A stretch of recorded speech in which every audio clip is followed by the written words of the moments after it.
bonsoir à tous, merci d'être là, si nombreux pour cette dernière séance autour de la science, qui a été le thème de mon semestre à l'Université populaire cette année. Et j'ai eu le plaisir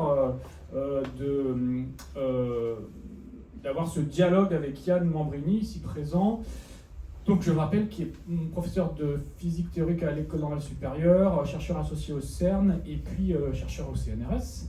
Et donc, il y avait eu une première rencontre il y a 2 mois.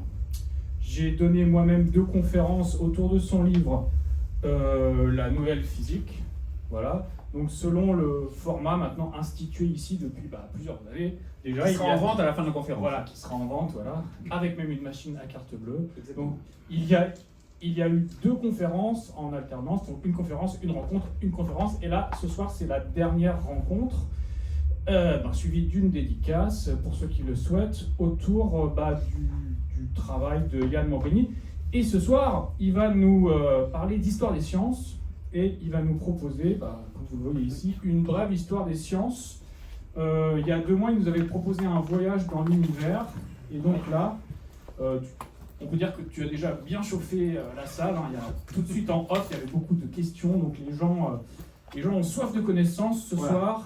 Et donc, en hommage aux 30 ans de la campagne présidentielle de Jacques Chirac, tu as apporté cette pomme qui va être notre fil conducteur ce soir. Voilà, je te laisse la parole.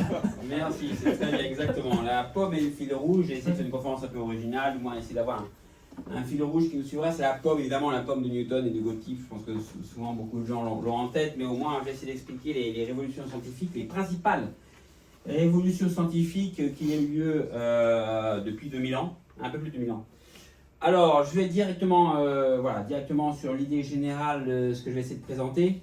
C'est que l'image qu'on a en général, c'est une image linéaire du progrès scientifique qui se dit, la science évolue toujours avec plus de connaissances parce qu'on augmente, qu'on accumule les connaissances. Ce n'est pas vrai, c'est ce que je disais au départ aux premiers d'entre vous qui sont arrivés, c'est que l'histoire montre qu'on perd des connaissances. On est en ce moment en train de perdre des connaissances en physique nucléaire, notamment on n'a plus de soudeurs par exemple. Pour les centrales nucléaires, c'est quelque chose de très difficile à trouver. On a le même problème pour les accélérateurs de particules, où on serait plus capable de construire. On m'a dit là aujourd'hui, un de mes collègues m'a dit qu'on serait plus capable de construire le LHC aujourd'hui, parce qu'on manque de connaissances. Donc il ne faut pas croire que le progrès scientifique, et dans l'histoire, on a eu des pertes de connaissances, notamment entre les Grecs et la révolution copernicienne. Le Moyen-Âge, c'est une grande perte de connaissances scientifiques qu'on a retrouvée après.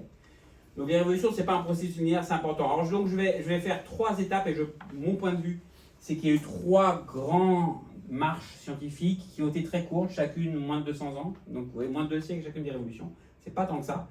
La première, évidemment, la révolution grecque, que je situe entre moins 600, Thalès, et moins 250, Archimède, donc ça fait 3 siècles à peu près, mais je vais très très loin, et Archimède parce que c'est la Grèce hellénistique, c'est de la Grèce classique à la Grèce hellénistique.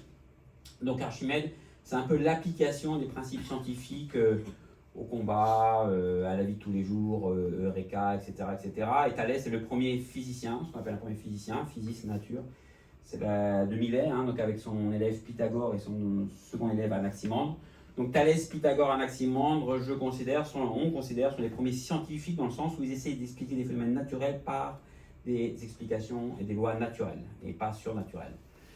Évidemment, la révolution copernicienne, entre Copernic et Newton, donc on va dire entre 1500 et 1700, donc 2 siècles à peu près. Le livre, la théorie de Newton, c'est 1666 pour être précis. J'expliquerai cette révolution copernicienne également, parce qu'entre Copernic et Newton, il y a évidemment Kepler et Galilée, et essayer de vous montrer pourquoi il a fallu quand même 200 ans pour que les idées de Copernic infusent. Et vous verrez, souvent il y a un lien, il y a celui qui a l'idée et celui qui théoriquement théorise l'idée. Donc Newton est vraiment le théoricien avec sa loi de gravitation universelle qui a permis de théoriser les idées de Copernic, mais il a fallu pour ça quand même un certain processus physique. Et évidemment la dernière révolution qui est encore plus courte, je la situe en gros entre Hiroshima et Maxwell, et je reviens donc entre Maxwell et Hiroshima, donc entre 1865 et la découverte de l'électromagnétisme et des ondes électromagnétiques par les équations de Maxwell, et je vais dire Hiroshima 1945 par la maîtrise de l'énergie nucléaire. Alors, cette révolution est encore plus courte, vous voyez, c'est une révolution très très courte.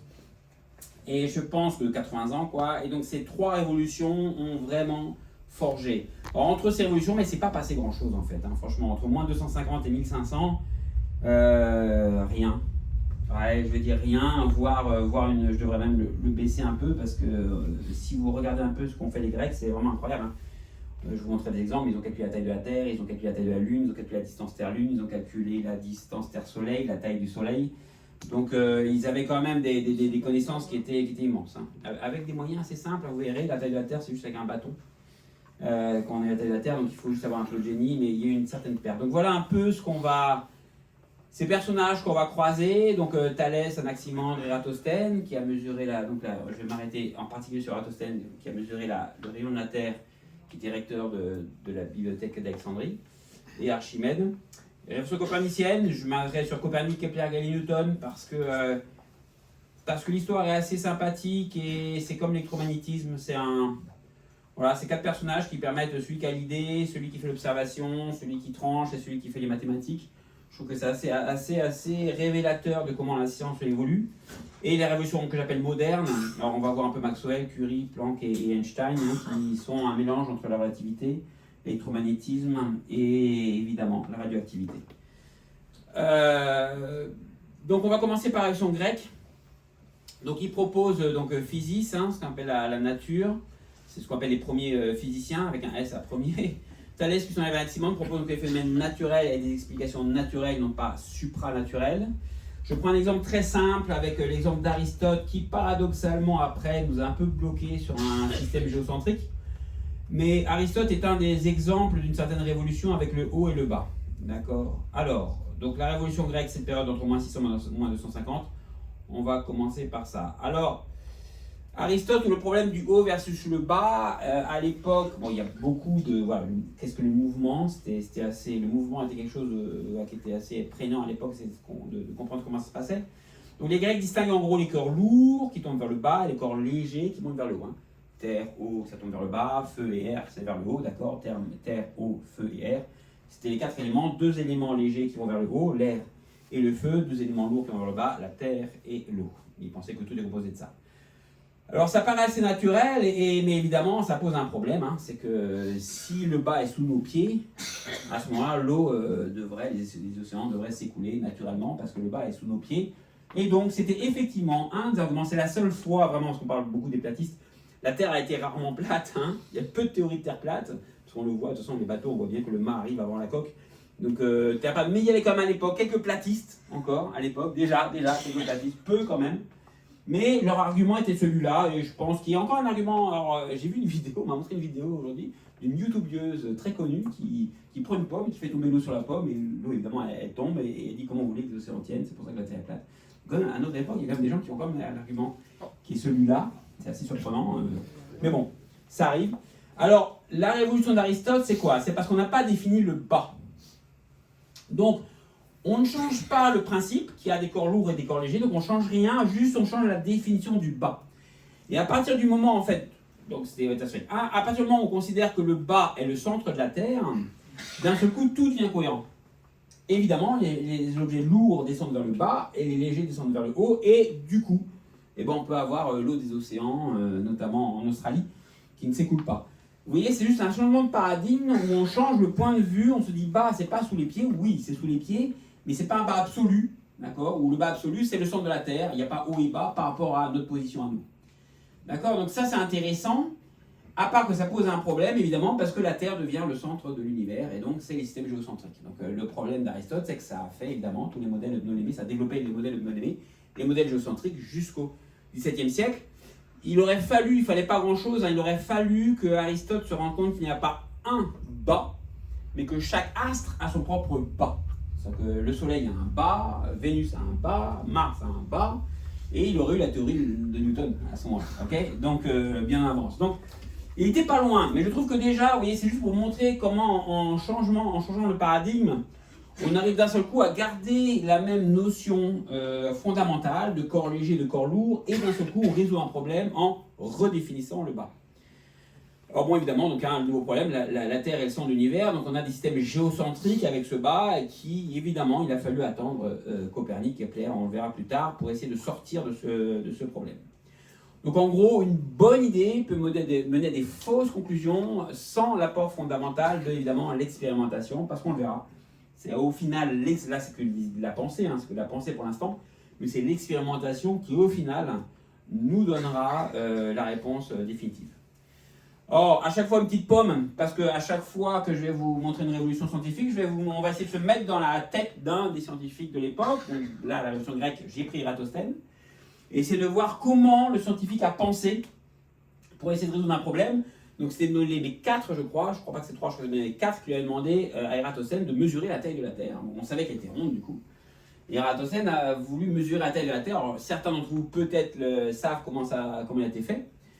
Donc comment mesurer la taille de la Terre? Juste muni d'un bâton. Donc c'est pour ça que j'ai un bâton ici. Vous voyez, hop, et j'ai ma Terre ici. Alors c'est le problème, c'est un micro qui est... Je vais pouvoir mettre comme ça. Voilà. Ouais, on m'entend. Ah oui, mais on peut m'entendre sur le micro, je pense. Ah oui, mais pour l'enregistrement, c'est... Mais là, c'est ici, enregistrement. Ah, enregistrement, c'est bien. Oui, ça permet d'amplifier. Bon, je sais pas comment je vais faire avec ça. Bon, donc, sinon, tu peux l'enlever une minute, le temps de montrer. Ouais, je vais me débrouiller. Comment mesurer la taille de la Terre avec juste mis d'un bâton? Donc c'est très simple en fait. C'est en 250 avant Jésus-Christ. Donc ça, c'est la Terre.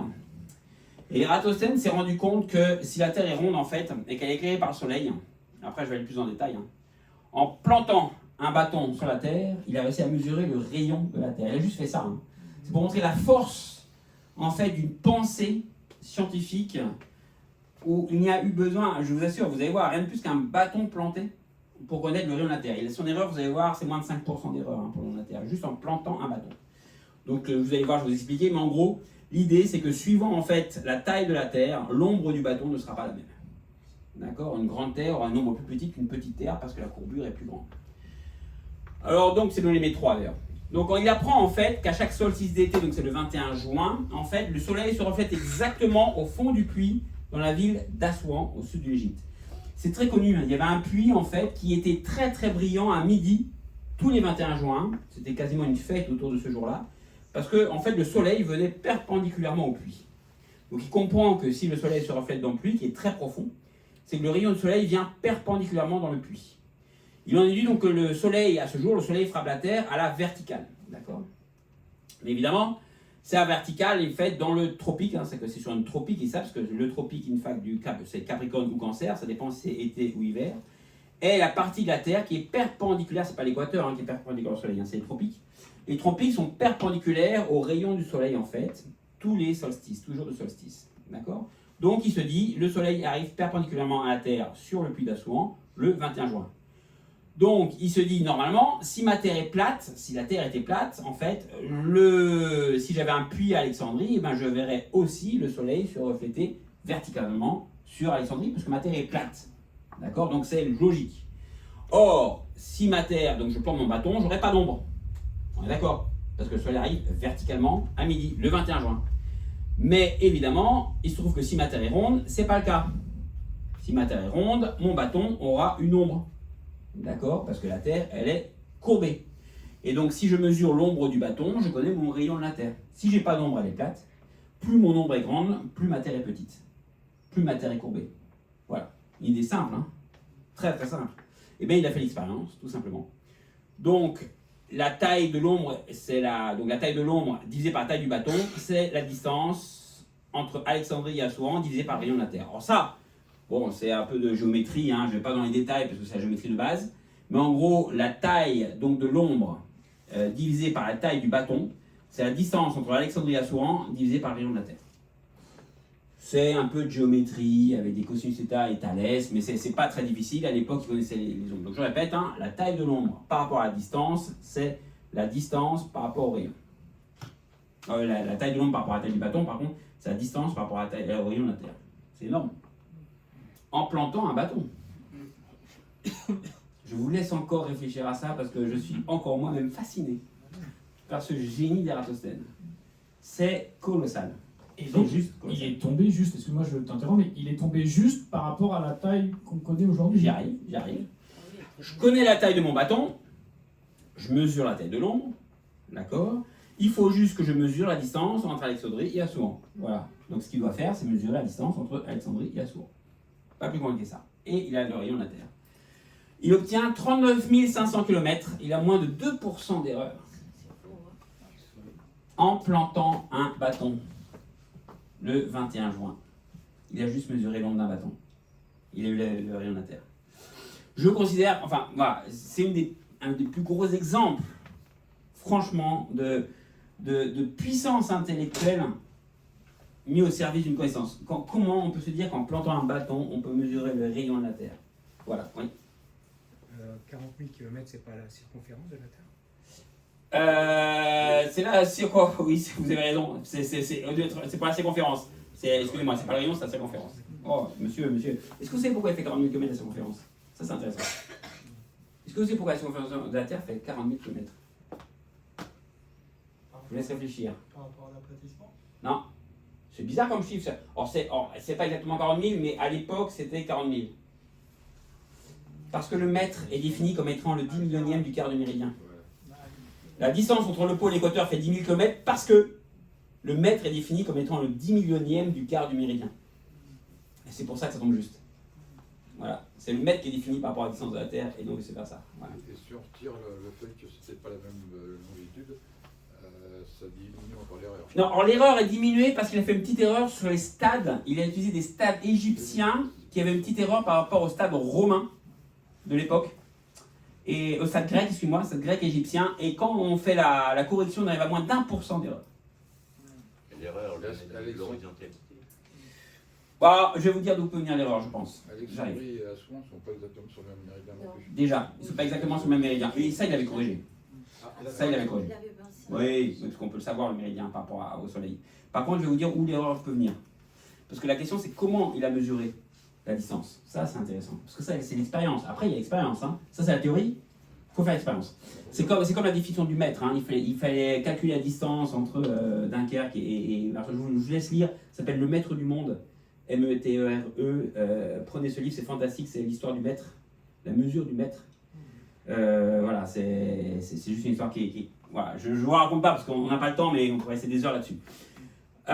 Donc ensuite, de la taille de la Terre, avec des éclipses, on peut mesurer la taille de la Lune, parce qu'en fait, quand on a une éclipse, qu'on a la Lune qui est dans l'ombre de la Terre, le temps que la Lune passe dans l'ombre et le temps qu'elle réapparaisse dans le jour, le rapport entre le temps qu'elle passe dans l'ombre et le temps qu'elle passe dans l'ombre, met le rapport entre la taille de la Terre et la taille de la Lune. Tout simplement. La taille de la Lune, c'est le temps qu'elle rentre, la taille de la Terre, c'est le temps qu'elle ressorte. Et donc, on connaît aussi la taille de la Lune. Etc. Après, avec Thalès et une petite pièce, on peut mesurer la distance Terre-Lune. Voilà, donc ils avaient déjà tout mesuré à l'époque, rien qu'avec un bâton, tout ça avec un bâton. Hein. Alors, j'ai fait j'ai un petit slide, donc voilà, j'avais rajouté, voilà, donc c'est la pomme, voilà, si vous voulez faire l'expérience un soir chez vous, en dîner, hein, à refaire chez vous, vous prenez une pomme, vous prenez un cure-dent, vous avez une petite bougie, vous montrez la pomme, hop, vous voyez, là c'est le soleil, là c'est la terre, l'ombre du cure-dent, ça me donne la taille de la terre. Pour les invités, c'est sympa, ils disent waouh, c'est incroyable. Et vous revenez à l'époque d'Eratosthène en 348. Hein. Donc n'hésitez pas à le faire, c'est facile, on a tous une pomme un peu chez nous, un cure-dent. Ah, je vous raconte une histoire, voilà. Et ça, c'est le topic du cancer. Hein. Je parle de Capricorne ici, et cancer, c'est trop utopique, hein, c'est la partie de la terre qui est perpendiculaire au soleil au niveau du solstice. Alors oui, pour mesurer, il utilisait en fait le système des bématistes. Alors peu de gens, vous connaissez les bématistes? Histoire fabuleuse aussi. C'était de génération en génération, les bématistes. C'était ceux qui avaient un pas absolu. Hein. Il y avait ceux qui ont l'oreille absolue et ceux qui ont le pas absolu. Et de père en fils, en fait, on était bématistes. Donc très jeunes, c'est ceux qui ont un pas qui est exactement le même à chaque pas. Et c'est comme ça qu'on mesurait les distances. Dans la conquête d'Alexandrie, pour savoir combien de temps, quelle distance il était, ils n'avaient pas évidemment 2 mètres, le mètre n'existait pas, ils avaient des bématistes avec eux. Donc c'est un bématiste qui marchait, en général il y avait 2 bématistes, hein, avec un âne, et 2 personnes qui étaient sur l'âne derrière et qui comptaient les pas du bématiste. Donc on faisait marcher 2 bématistes à chaque pas, okay. On comptait le nombre de pas, on savait évidemment quelle distance c'était pour chaque pas.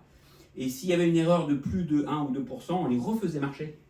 C'était très long, hein, de Assouan à Alexandrie, et on reprenait la journée s'il y avait plus de 2% d'erreur.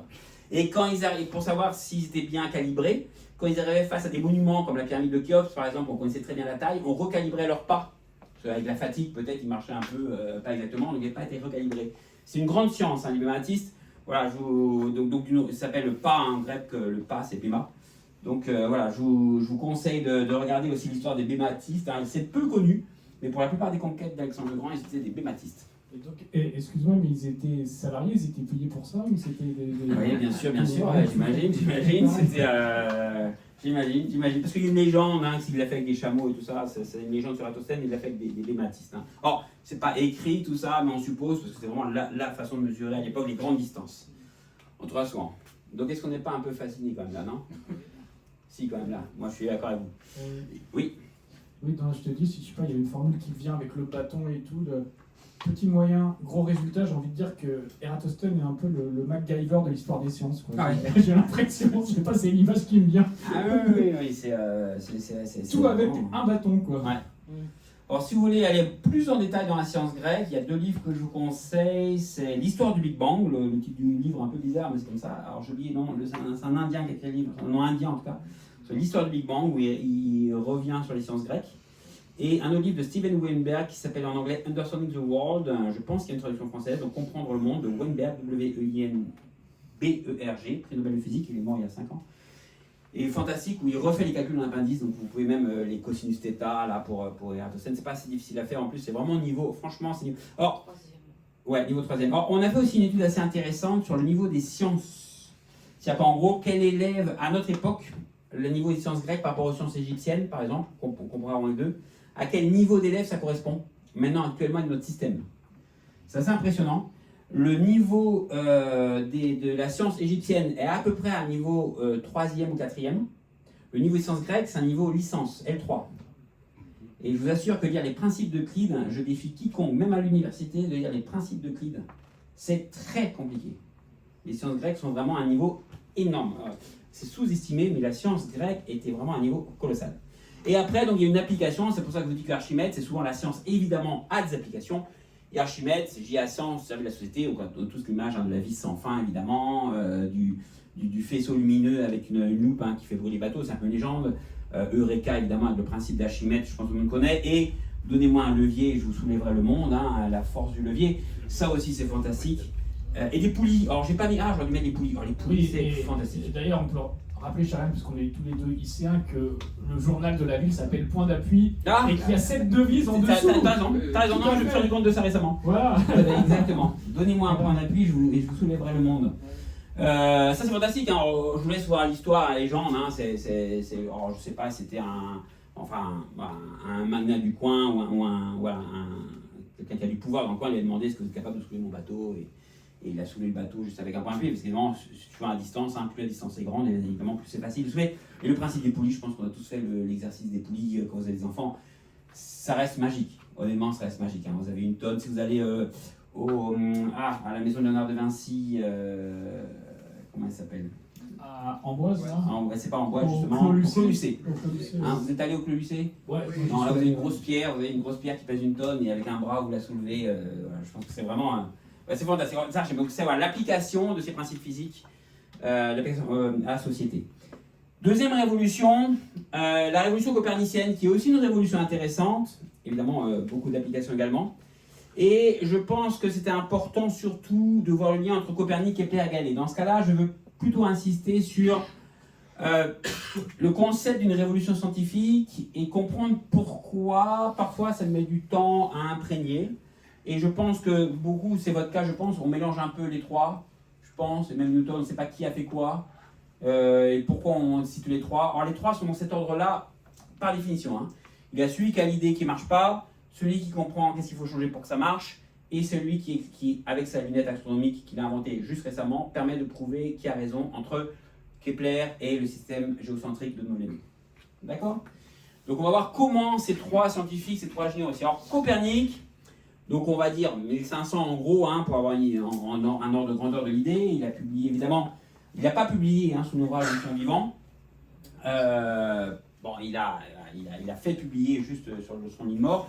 Ça a été publié avec quelques changements par rapport à son écrit. Son assistant, qui lui était assez croyant, a changé des choses pour ne pas froisser l'église. Donc c'est un système évidemment héliocentrique avec des planètes qui tournent en cercle. Donc voilà le système de Copernic qui est faux, c'est important de dire que le système Copernic est faux, évidemment, mais c'est quand même une première révolution de mettre quand même, donc le système géocentrique, vous connaissez, donc c'était dans l'ordre, c'était la Terre, la Lune, le Soleil, Mars, Neptune, etc., des épicycles. Hein, ça, c'est le système géocentrique de Ptolémée, à peu près l'an 200. Donc, alors, c'est assez compliqué, évidemment, parce que quand on est sur la Terre, on voit bien, quand vous regardez le ciel, on voit bien que Mars, on voit assez en ce moment les planètes, vous regardez, vous avez Vénus, on la voit assez bien. Donc, les planètes, elles font des allers-retours, évidemment. Ça vient du fait que, évidemment, comme la Terre tourne en même temps que Vénus, parfois on est plus rapide, parfois on est plus lent, etc. Donc, on voit ce qu'on appelle des épicycles, d'accord? Donc, quand vous regardez dans le ciel, en fait, les planètes font des épicycles. Là, on a la Terre qui est là. Les planètes tournent autour des épicycles, donc voilà le mouvement, hein, c'est comme la roue d'un vélo quand elle tourne. Donc ce qu'on voit évidemment, c'est des mouvements assez bizarres, mais ça marche, attention, hein, ça marche. Ptolémée, s'il est là depuis à peu près, on va dire 1700 ans, c'est pas pour rien, enfin 1300 ans, c'est pas pour rien, c'est que ça marche. Hein. Ptolémée, ça marche. Et voilà ce que ça donne. Alors c'est compliqué, et la Terre au centre, le mouvement des planètes est assez compliqué, c'est tiré de la même geste, ça, mais ça marche, il y a pas de, on peut pas dire. Le système proposé par Copernic, c'est dans De Revolutionis Orbium Celestium, donc c'est le système où le Soleil est au centre, okay, et les planètes tournent autour du Soleil, avec la Terre ici, et la Lune qui tourne autour de la Terre. Donc c'est quand même un système évidemment révolutionnaire, un système héliocentrique, mais ça ne fonctionne pas dans les faits parce que pourquoi ça ne marche pas? C'est des ellipses. Évidemment, parce que c'est pas des cercles. Voilà, c'est pas des cercles, mais c'est joli. Donc on a deux systèmes. On a un système qui est compliqué, moche et qui marche, un système qui est super beau mais qui ne marche pas. Donc, c'est pour ça que Copernic n'a pas de... Les gens se disent souvent pourquoi Copernic, ben voilà, ça marche, pourquoi Newton n'est pas arrivé juste après? Et parce que ça ne marche pas. Et ça ne marche pas, mais c'est joli. C'est pour ça qu'il a fallu attendre Kepler, quasiment un siècle plus tard, pour qu'il observe en fait le ciel et qu'il se rend compte, malgré lui, attention, c'est une révolution, c'est comme Planck, c'est une révolution malgré lui. Kepler, on voit bien qu'il n'est pas content. Il observe le mouvement de Mars, il se rend compte que Mars ne suit pas, dans le mouvement, dans le modèle de Copernic, ne suit pas un cercle, mais une ellipse. Et une ellipse, c'est pas beau. C'est moins beau qu'un cercle. Un cercle, c'est absolu. On ne peut pas avoir plus beau qu'un cercle. C'est la forme la plus absolue possible. Il faut savoir que Kepler était obsédé par la beauté. Il avait écrit des livres avant qui expliquaient que les planètes étaient dans des dodécaèdres, dans des cubes et dans des formes avec un nombre parfait de faces. Et vraiment, le fait d'observer, on voit dans ses écrits, hein, le fait d'observer, alors c'est toute une histoire assez complexe avec Kepler et voilà, l'observatoire à laquelle il travaillait. Donc il travaillait principalement pour calculer des éphémérides. Il faut savoir qu'à ce moment-là, astronome et astrophysicien, on va dire, et la lecture des astrologues, on va dire, c'était à peu près la même chose, hein, parce que les astronomes faisaient des éphémérides pour devenir astrologue, d'accord, lire dans le ciel ou calculer dans le ciel, d'accord, dans les deux cas. Le but, c'était évidemment de prédire au roi de Prusse ou au roi n'importe quoi, dire voilà, vous pouvez aller au combat, c'est une bonne date à cette date-là, etc. Il faisait de l'argent là-dessus, mais il était conscient qu'il racontait n'importe quoi. Il disait que si la Lune est dans, ben c'est parfait, ça marche. Le but, c'est de prédire en fait où sera Mars dans 3 mois, et donc le roi lui demandait il sera où Mars. Donc voilà, c'était vraiment des calculs pour vivre, hein, parce qu'ils vivaient principalement de ça, hein, ils étaient venus à le payer. Et alors, Tycho Brahe, je vous laisse aussi, vous connaissez un peu Tycho Brahe? Vous connaissez un peu sa vie, avec son élan, vous connaissez l'élan de Tycho Brahe? Il avait un animal de compagnie qui était un élan. Vous le saviez? Sur une île. Ouais, exactement. Il est sur une île, ouais. Du Danemark, exactement. Il avait un élan comme animal de compagnie. Il n'avait pas de nez. Parce que son nez avait été coupé d'un duel, donc il avait un nez en bois qu'il enlevait pour garder un nez, qu'il remettait. Il avait un élan qui est mort alcoolisé parce qu'il y avait des grosses fêtes dans l'île du Danemark. Le roi lui a donné une grande île, il faisait ce qu'il voulait. Il avait donné à boire à son élan et son élan est tombé dans l'observatoire. Il est mort, c'est comme David. Il est mort. C'était, bon, Tycho Brahe était un peu bizarre. Hein. Voilà. Mais bon, tout le dire que. Il travaillait avec Tycho Brahe à l'époque à Prague, hein, avant que, voilà, c'était après Tycho Brahe, parce qu'avec tous ces problèmes-là, Tycho Brahe, Danemark, le roi Danemark l'a un peu l'a éjecté Danemark et il s'est réfugié à Prague. Et quand Tycho Brahe est mort, il y a eu plein de problèmes avec la famille de Tycho Brahe qui n'a pas voulu donner à Kepler toutes les données que Kepler avait calculées pour Tycho Brahe. C'est très compliqué pour Kepler de retrouver toutes les données de mouvement de Mars. Il y a toute une histoire assez compliquée entre Tycho Brahe et Kepler. Mais au final, Kepler a réussi en fait à récupérer et a réussi à calculer l'orbite de Mars qui était elliptique. Or, Tycho Brahe avait un autre modèle qui était un peu complexe, hein, qui était un modèle semi-géocentrique et héliocentrique, c'est-à-dire que la Terre était au centre et le Soleil tourne autour de la Terre, mais tous les planètes tournent autour du Soleil. Donc c'est un peu un modèle entre les deux. Hein, la Terre au centre, le Soleil tourne autour de la Terre, mais tous les planètes tournent autour du Soleil. Donc voilà, c'est un peu bizarre, mais bon, voilà, c'était... Et ça ne correspondait pas au modèle, donc il n'était pas content de Kepler, parce que ce que montrait Kepler, c'est que ça ne marchait pas, donc il n'était pas très content. Et Galilée, donc c'est le troisième, c'est pour ça que je dis c'est une tragédie en 3 actes, c'est que Galilée invente la lunette astronomique et c'est lui qui permet d'observer en fait. Et on a 2 modèles, comme j'ai dit, donc un qui est très beau et qui marche, très moche et qui marche, un qui est très beau et qui marche pas, et on a un 3e modèle qui en fait est moyennement beau, c'est des ellipses, mais qui marche. Donc il fallait décider entre Ptolémée et Kepler, donc Kepler, Copernic, d'accord, donc des ellipses. Et c'est en fait en observant les lunes de Jupiter qu'il comprend que c'est Kepler qui a une bonne description et pas Ptolémée. Alors c'est assez subtil, donc c'est pour ça, voilà, c'est pour ça que je dis en 3 actes, hein, on a Copernic qui a une superbe idée avec un super modèle théorique qui est super beau, mais trop beau pour être vrai. Kepler qui dit ah mais c'est pas exactement vrai, si je le change un peu le modèle, je fais un peu moins beau, d'un seul coup ça marche. Et l'expérimentateur Galilée qui avec la lunette assez récemment, hein, parce que en fait il n'est pas l'inventeur de la lunette à proprement parler, mais il est celui qui a eu l'idée de l'utiliser comme il fallait. D'ailleurs, vous saviez que Galilée gagnait sa vie en vendant des lunettes à Venise. À l'époque, il était à Venise. Il vendait ses lunettes. Vous savez à qui il vendait les lunettes? À qui il pouvait vendre les lunettes? Pas, les gens s'en foutaient de regarder Mars. Hein. Alors, pourquoi? À Venise, c'était important. Pourquoi? Navigateur. Ouais, presque. On n'est pas loin. Sur les bateaux. Non, les marchands. Pourquoi les marchands de Venise avaient besoin de lunettes astronomiques? Pour voir quelle est la cargaison du bateau qui arrivera dans 3 jours. Si c'est du coton, ils vendent tout le coton. Parce qu'il sait que du coton va arriver en 3 jours, donc le prix du coton va chuter dans 3 jours. D'accord? Aussi bête que ça. Il a fait beaucoup d'argent en vendant ses lunettes aux commerçants. Voilà. Les gens ne le savent pas, mais c'était ça. Voilà donc cette belle histoire, hein, donc j'ai voulu vous la raconter parce que je trouve que c'est une belle histoire en 3 actes. Alors, c'est aussi assez subtil, hein, parce que parfois les gens disent que c'est juste un chemin de référentiel entre le Soleil et la Terre, je change mes coordonnées. Est-ce que c'est fondamentalement la Terre qui est au centre ou le Soleil qui est au centre? Il n'y a pas de différence parce que j'ai des équations ici ou des équations ici, ils changent de perspective. Non. Parce qu'en fait, c'est vrai que pour 2 corps, il n'y a pas de différence entre si je mets la Terre au centre ou le Soleil au centre. Les équations sont plus compliquées, mais c'est un changement qu'on appelle de coordonnées. Par contre, sur le 3e corps, il ne verra pas la même chose. C'est pour ça qu'il a regardé les lunes de Jupiter, parce qu'il fallait un 3e corps pour décider qui avait raison entre les 2. Si j'ai que la Lune et la Terre, les 2 ont raison. Impossible de distinguer entre Ptolémée et Copernic. Par contre, si j'ai un 3e corps, si le 3e corps tourne autour de la Lune ou autour de la Terre, il ne voit pas la même chose. D'accord? C'est pour ça que c'est en regardant la Lune de Jupiter qu'il a compris que c'est Copernic qui avait raison et non pas Ptolémée. Et je vais vous dire une deuxième chose que j'ai oubliée sur les révolutions. Ah oui, quand on regarde c'est pour ça que c'est... Quand on regarde le procès de Galilée, je vous propose sur internet de regarder le procès de Galilée, c'est très intéressant, il y a des résumés du procès de Galilée. Première erreur, c'est qu'il a écrit son livre, donc Dialogue des systèmes des 2 mondes, il a écrit en italien, ça il n'aurait pas dû, d'accord, parce qu'en latin personne ne lit, donc on s'en fout. En italien, il a fait évidemment exprès, pour que le grand public ait accès, et d'accès à l'Église, ça n'a pas plu. Parce que Copernic, entre Copernic et Galilée, il y a eu d'autres gens qui ont publié. Il y avait, évidemment, on avait parlé la dernière fois de Giordano Bruno, je pense que voilà, un système du monde, etc. Donc il y en a quelques-uns qui ont subi les foudres de l'Église. Mais si vous regardez bien, l'Église en fait a insisté avec Galilée. Galilée connaît très bien le pape, hein, le pape venait de Florence, Galilée avait été employé par le pape avant que le pape soit pape. Donc c'était quand même un peu une histoire de famille. Mais le pape donc, lui avait demandé quand même explicitement d'écrire en introduction que c'était une interprétation de mettre le soleil au centre. La Terre reste au centre, mais on peut l'interpréter avec le soleil en centre et tout est plus facile.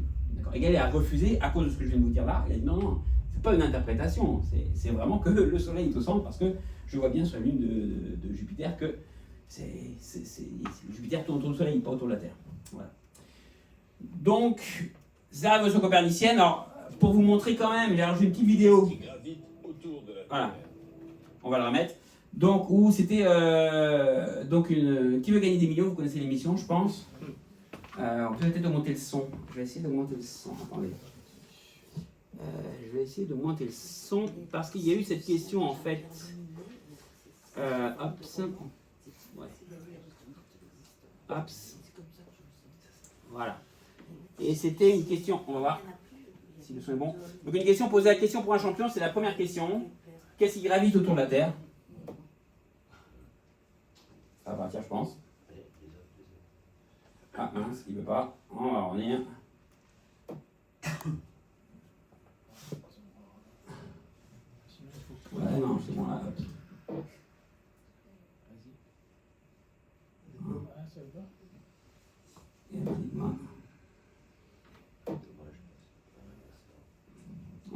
tête. Ah non, ça bloque. Ah bah écoutez, ça bloque. On va le relancer. Non, j'aimerais quand même que vous voyez ça. C'est sûr. Parce que ça vaut le coup. Oups.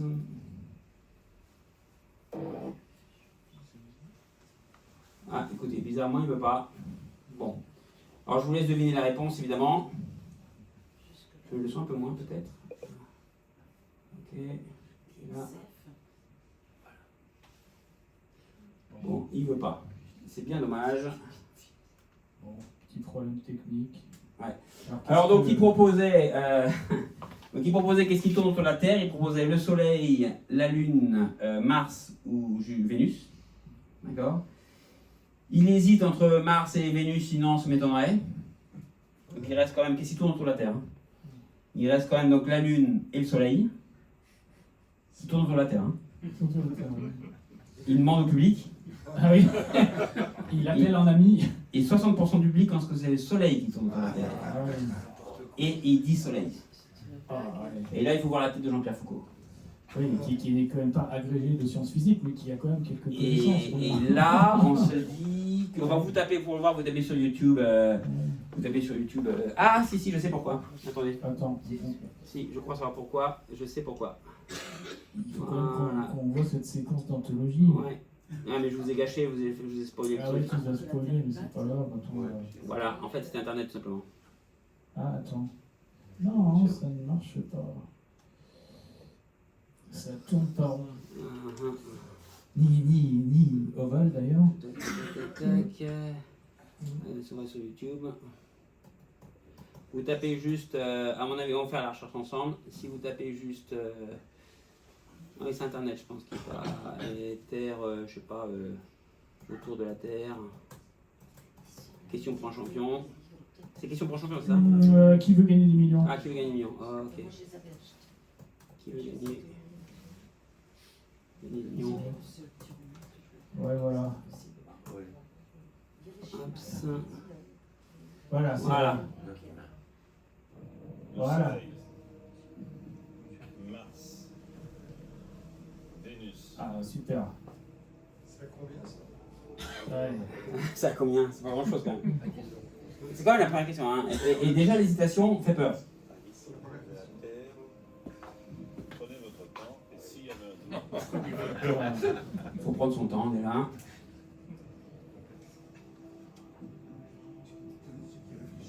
Ben oui, c'est ce qui fait peur. Hein. Est-ce qu'il réfléchit? au public, Le soleil, donc nos l'aîné. Et donc c'est là où C'est là. Galilée se retourne dans sa tombe. Exactement. Et, voilà. Et Copernic et Kepler et toute la science moderne en fait. C'est très partagé. Merci Jean-Pierre. Ouais. On sent que Jean-Pierre est un peu embêté.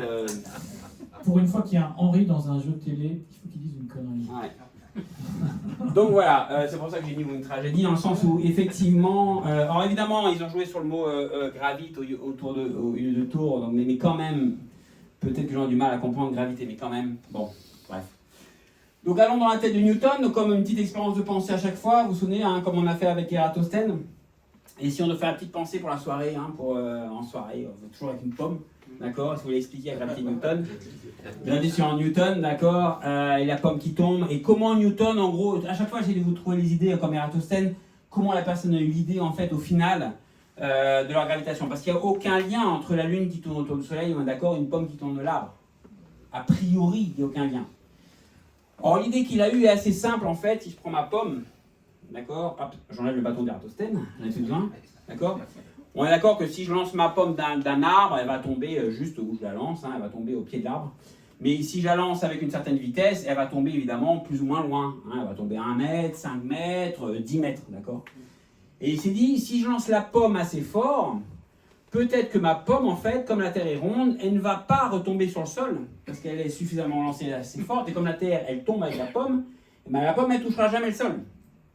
Donc l'idée est simple, mais c'est vrai, plus je lance, à un moment donné, je vais lancer suffisamment forte, on appelle ça la vitesse d'extraction, la vitesse d'échappement, donc satellisation, si vous voulez. Évidemment, il s'est dit, est-ce que la Lune, c'est pas pareil? Il y avait un géant qui a lancé la Lune, donc la vitesse est 3600 km/h à peu près. Oh non, il y a une erreur, c'est 36 000, c'est bizarre ça. 36 000 km/h. Si je lance en fait à 36 000 km/h ma pomme, il faut que je corrige ça, je viens de me rendre compte en disant. Donc si je lance en fait ma pomme à 36 000 km/h, donc 11 mètres par seconde, ça fait. Si je lance ma pomme à 36 000 km/h, normalement, elle devrait tourner autour de la Terre. Donc la Lune et la pomme, c'est la même chose. C'est la Lune, c'est quelqu'un qui a lancé en fait la Lune suffisamment fort pour qu'elle soit gravitée. Donc voilà, c'est une idée aussi simple que ça. Et c'est comme ça que Newton explique son idée que la Lune et la pomme suivent exactement le même chemin. Voilà, donc vous pouvez avoir un exemple, pareil, le soir, vous prenez votre pomme, vous expliquez ça très simplement et vous mettez à la fois sur la tête de Newton. Après, évidemment, il y a toute la gravité qui s'en sort et les équations de la gravité, je ne viens pas en détail, je vais juste vous montrer l'étincelle que Newton a eue dans sa tête pour essayer de comprendre que la Lune et la pomme, c'est exactement la force de gravité. Dernière révolution, la révolution moderne, toujours prendre une pomme, donc ça va aller évidemment de Marie Curie jusqu'à Albert Einstein. Donc on va commencer par Marie Curie et Becquerel. On oublie souvent Becquerel, mais à l'origine en fait c'est Becquerel qui étudiait les cellules d'uranite. Alors tout ce que je vous raconte c'est vrai, ça fait partie un peu d'une légende, comme Eratosthène ou Kepler et Copernic, etc. Mais c'est ce qu'on raconte dans l'histoire commune, mais c'est vrai, dans le cas de Becquerel, j'ai l'article original, donc c'est exactement ce qu'il dit. Donc en fait, Becquerel étudiait les sels d'uranite. Alors c'est pas un hasard. Alors si vous êtes allé au Jardin des Plantes, j'imagine, vous avez vu la maison de Becquerel au Jardin des Plantes. Certains l'ont vu. Non, tu vois, je savais même pas qu'il y avait cette maison là. Ah. Au Au Jardin des Plantes, quand vous entrez du côté de l'université, il y a une petite maison, il y a une petite plaque. Ouais. Ici, en 1895 à 1896, Henri Becquerel a découvert la radioactivité, tout simplement. D'accord, ok, bon, on sera attentif. Petite maison, il y a une petite plaque. Ok, tout simple, on a découvert la radioactivité, rien que ça. Ok, rien de plus. Alors, il n'était pas physicien, Becquerel. Il vient d'une famille, les Becquerel étaient très connus, son père et son grand-père étaient très connus. Ils travaillaient sur les minéraux, sur les pierres, en gros. Ils collectionnaient les pierres. Et donc, ils étaient au département de minéralogie, là où il y a encore, d'ailleurs, au Jardin des Plantes, il y a encore le département de minéraux. On a volé une pépite, exactement, récemment. Exactement. Et ils travaillaient sur ce qu'on appelle les sels d'uranite. D'accord, bon, qu'on appelle maintenant uranium, c'est pas vraiment l'uranium, mais c'est des sels d'uranite, c'est des fragments d'uranium, si vous voulez. Et ils travaillent dessus sur les rayonnements, qu'on appelle le rayonnement qu'on appelle le phosphorescence.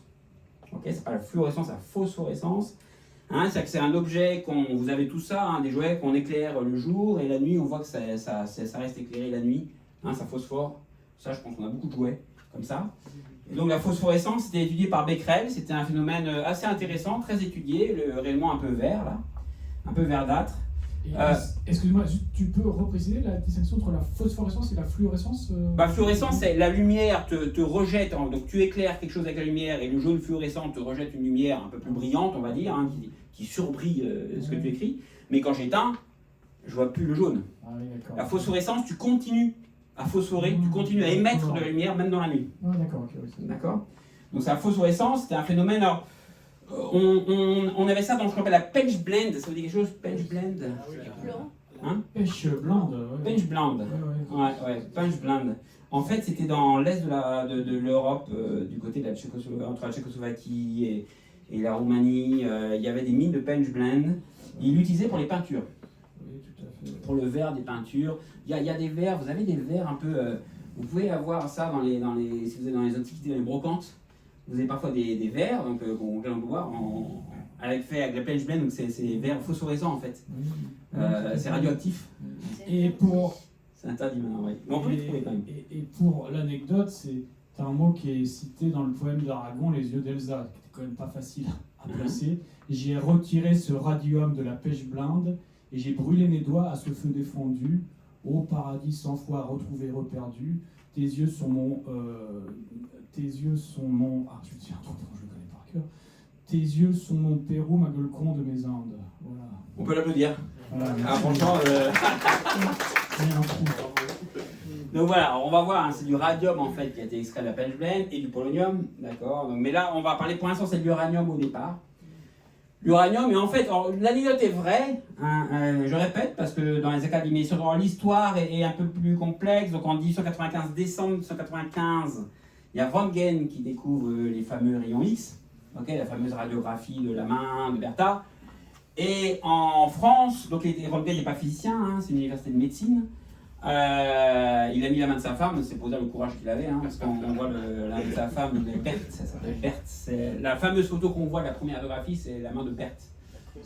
Alors s'il y a l'anneau, c'est la main de Berthe. Quand il y a un panneau, c'est la main de l'assistant, parce que la vraie première radiographie, c'est son assistant. Il a mis sa main, et la plus connue, parce qu'il y a l'anneau, on voit l'anneau, c'est la main de Berthe, c'est l'après. Donc en gros, ça c'est... En fait, on appelle ça des rayons cathodiques, donc on appelle ça un tube cathodique, les mêmes tubes que les télévisions que vous avez connus, je pense, et que je connais aussi. On envoyait, on sait maintenant que c'est des électrons qu'on envoyait, mais on appelait ça des rayons cathodiques parce qu'on ne savait pas ce que c'était.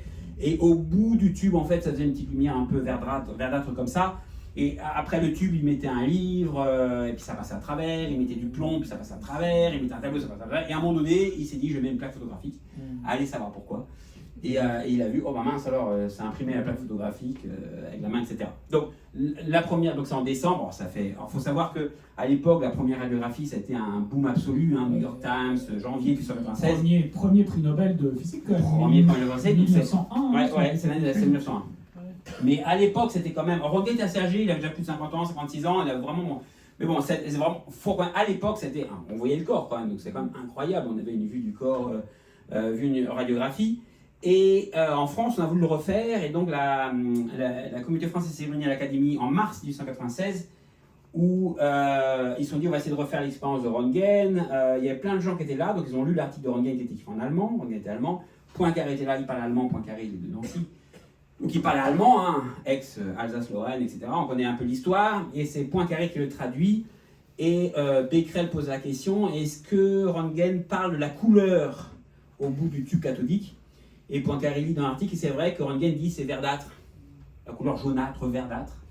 Et c'est là que Becquerel dit bah, ma phosphorescence, est-ce que si c'est un peu la même couleur, est-ce que c'est pas aussi ça? Parce que lui, ce qu'il faisait, c'est qu'il mettait des sels d'uranite au soleil, il regardait comment ça phosphorait la nuit. Il se trouve que ce qu'il a fait, c'est vrai, donc la nuit, je prends la pomme, elle phosphore la nuit, donc ça s'appelle la phosphorescence.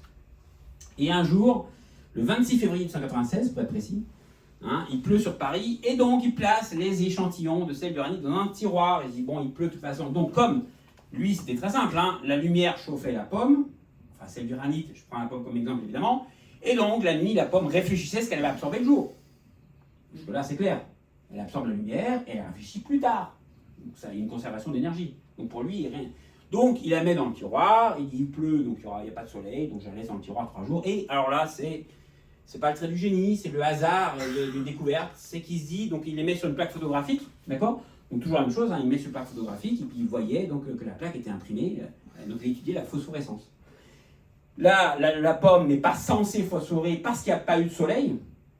Donc il sort quand même la pomme du tiroir, il quand même développe les plaques photographiques qui étaient posées dessous, qui ne devaient pas être imprimées, puisque la pomme n'avait pas été éclairée par le soleil.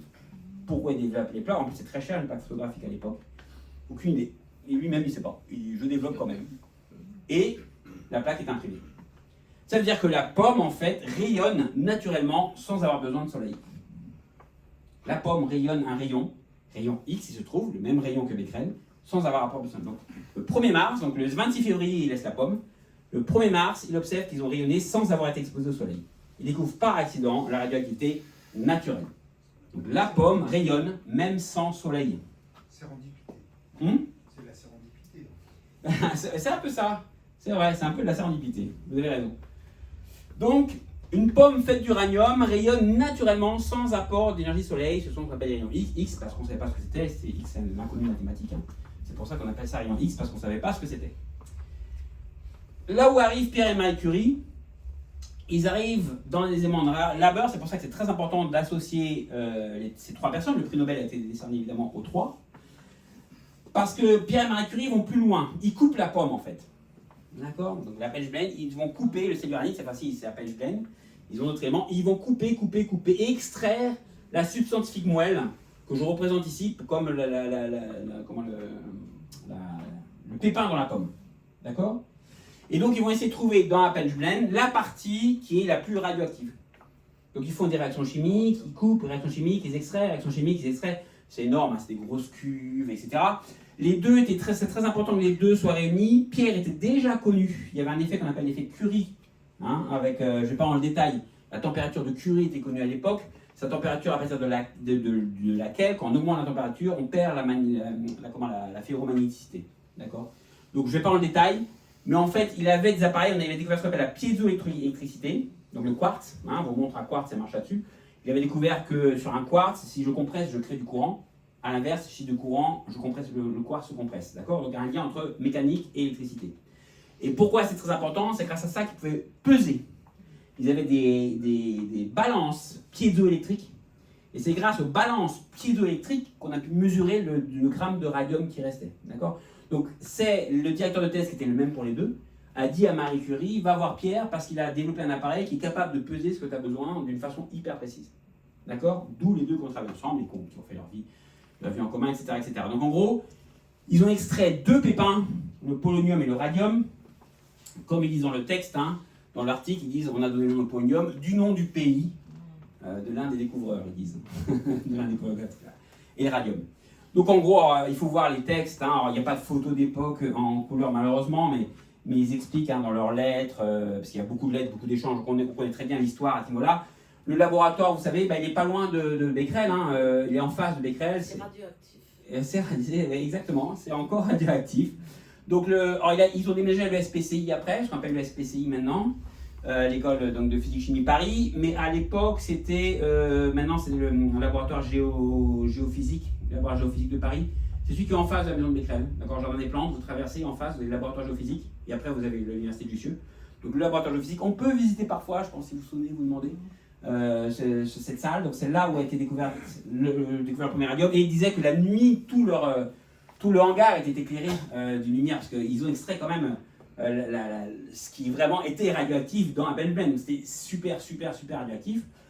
Becquerel avait remarqué quand même que c'était un peu dangereux, parce qu'il y a un de ses textes où il dit j'ai sel d'uranite dans la poche et je suis brûlé. Quand il rentre chez lui, il est brûlé parce que ça passait à travers la poche. Il commençait à se rendre compte quand même que voilà, c'était un petit peu dangereux. Faut savoir que Marie Curie est aussi la première à avoir un permis poids lourd, une des premières femmes à avoir un permis poids lourd, hein, Première Guerre mondiale. Faut savoir qu'elle était avec son camion, elle avait son radium, on allongeait les personnes au-dessus donc ils avaient une planche, on mettait le radium pur au-dessous, on attendait une demi-heure avec la planche photographique dessus, ok, pour savoir où est la balle, où il faut extraire. Bon, la balle était extraite, après leur durée de vie, les gars, je pense. Il fallait mieux laisser la balle, non? Mais au moins, ils n'avaient plus la balle. Voilà, donc, voilà. Alors, pour vous montrer le danger, à tel point que Pierre Curie était vraiment très prescient, voilà son texte dans sa conférence Nobel 1903. Alors, il faut savoir qu'il avait, alors, je ne sais pas si vous connaissez l'histoire, hein, mais c'était lui qui devait avoir le prix Nobel, sans Marie, évidemment. Et Pierre a dit non, je refuse le prix Nobel si Marie Curie n'est pas associée, parce qu'elle a tout fait. Voilà, mais elle n'était pas au comité Nobel pour le discours.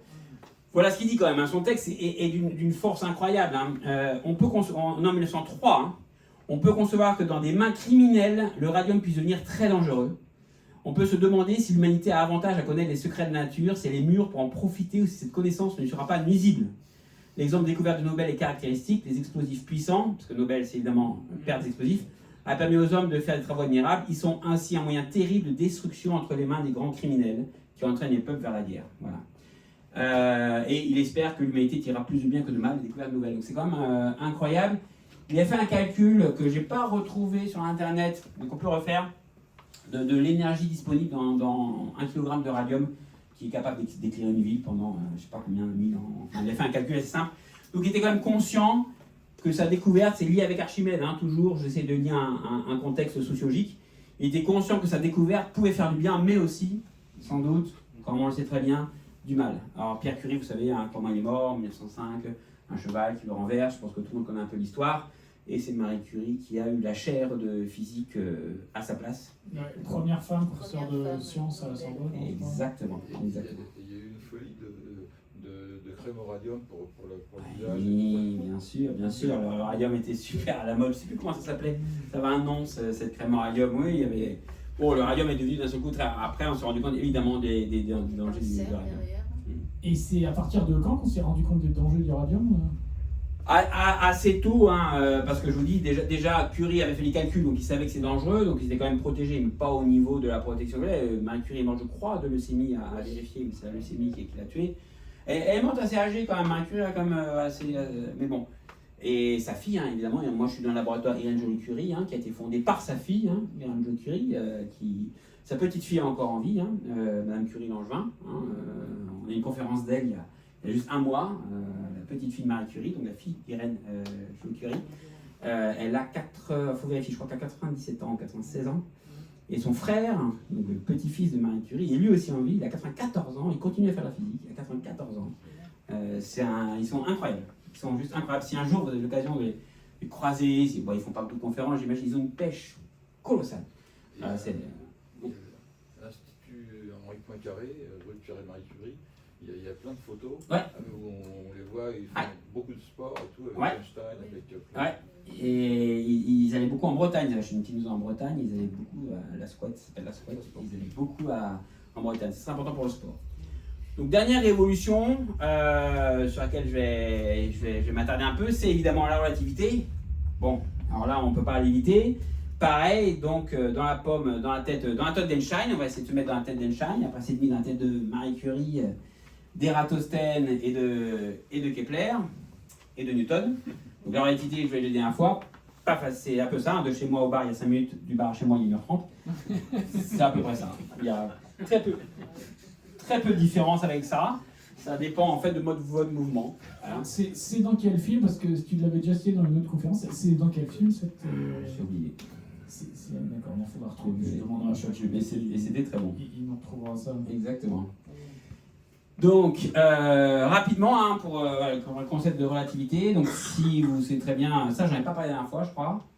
Non, je n'avais pas parlé, ouais, je l'avais passé, c'est pour ça que je voulais garder pour cette fois-ci. Alors, la relativité, donc je vais vous parler de la relativité restreinte d'abord. Donc, si j'ai un train qui va à 300 km/h, un scooter qui va derrière le train à 50 km/h va mesurer une différence de 250, hein, 300 moins 50. Je pense qu'on est à peu près d'accord jusqu'à présent, c'est assez simple. Si j'ai un taxi qui va très vite à 150 km/h, pour lui, le train n'ira qu'à 150 km/h, parce que 300 moins 150, c'est évidemment 150. Et évidemment, si j'ai une Formule 1 qui va à 300 km/h, pour elle, le train ne bougera pas, parce qu'ils iront tous les deux à la même vitesse, et il pourra voir le train, donc elle ne pourra pas faire de différence entre tous les deux à la même vitesse ou tous les deux au repos. Pour la lumière, c'est pas exactement la même chose. Si mon scooter va à 50 km/h, la lumière avance à 300 000 km par seconde. Si mon taxi va à 150 km/h, ma vitesse va aussi à 300 000 km par seconde. Si ma Formule 1 va à 300 km/h, ma lumière va aussi à 300 000 km par seconde. Et si l'Enterprise, le vaisseau de Star Trek, va à 299 999 km par seconde, la lumière avance aussi à 300 000 km par seconde. Ça, c'est une observation. C'est étrange. On connaît, c'est étrange. Et alors, excuse-moi, mais c'est une question que je me suis toujours posée, mais comment est-ce qu'on peut calculer la vitesse de la lumière? Comment est-ce qu'on sait que c'est 300 000 et pas 200 000 ou 400 000, tu vois? Comment on mesure la vitesse de la lumière? Une des premières vitesses, alors il y a deux vitesses de lumière mesurées. Si vous allez allez-y, hein, au musée des arts et métiers, qui beaucoup d'entre vous sont déjà allés, je pense qu'on peut y aller 10 fois, 20 fois. Dès que j'ai un invité, je l'invite là-dedans. Vous n'avez jamais fini de voir. Et franchement, à chaque fois que j'y retourne, il y a des pièces que je n'ai pas vues, des objets que je n'ai pas vus. Et il y a l'expérience, première leçon de physio de mesure de la vitesse de la lumière. Elle est c'est en laboratoire avec des miroirs. Une des premières mesures de vitesse de la lumière, c'est avec les lunes de Jupiter. Donc en fait, avec Newton, on sait quand la lune de Jupiter va sortir de Jupiter. Donc tu prends la date et l'heure quand tu vois la lune sortir de Jupiter, à une date donnée, d'accord? La Terre, elle tourne autour du Soleil, d'accord? Donc quand tu la revois sortir et que tu sais que tu es là, la différence, tu sais à quelle heure elle est sortie, heure de Newton, donc la différence de temps d'arrivée entre là et là, c'est la distance de ma planète Terre entre là, ce moment-là et ce moment-là. Vu que je connais à telle heure, je connais le temps qu'a mis la lumière à atteindre ma Terre ici, je connais le temps qu'a mis la lumière à atteindre la Terre ici, la différence entre les deux temps correspond à la distance de ma Terre entre ce point-là et ce point-là. Voilà, c'est une mesure de vitesse de la lumière. Même, Voltaire l'explique dans un de ses livres de façon vraiment très claire. Donc évidemment, c'est étrange. Alors c'était un des problèmes, hein. On appelle ça aussi des aberrations chromatiques. Et c'était assez connu déjà en 1600 et quelques. Hein. On savait que c'était ce problème, c'est que la vitesse de la lumière était la même, quelle que soit l'étoile qu'on regarde. Et ça, c'est gênant. Alors il y a deux solutions à ça. Une solution, c'est l'interprétation Marvel, qui dit que la lumière sait qu'on la poursuit, et évidemment, elle va beaucoup plus vite pour s'échapper à la même vitesse. Donc c'est pourquoi pas. On court après à 299, elle sait qu'on court après, du coup elle accélère pour rester à 300 000. Why not? Bon, c'est pas la solution d'Einstein.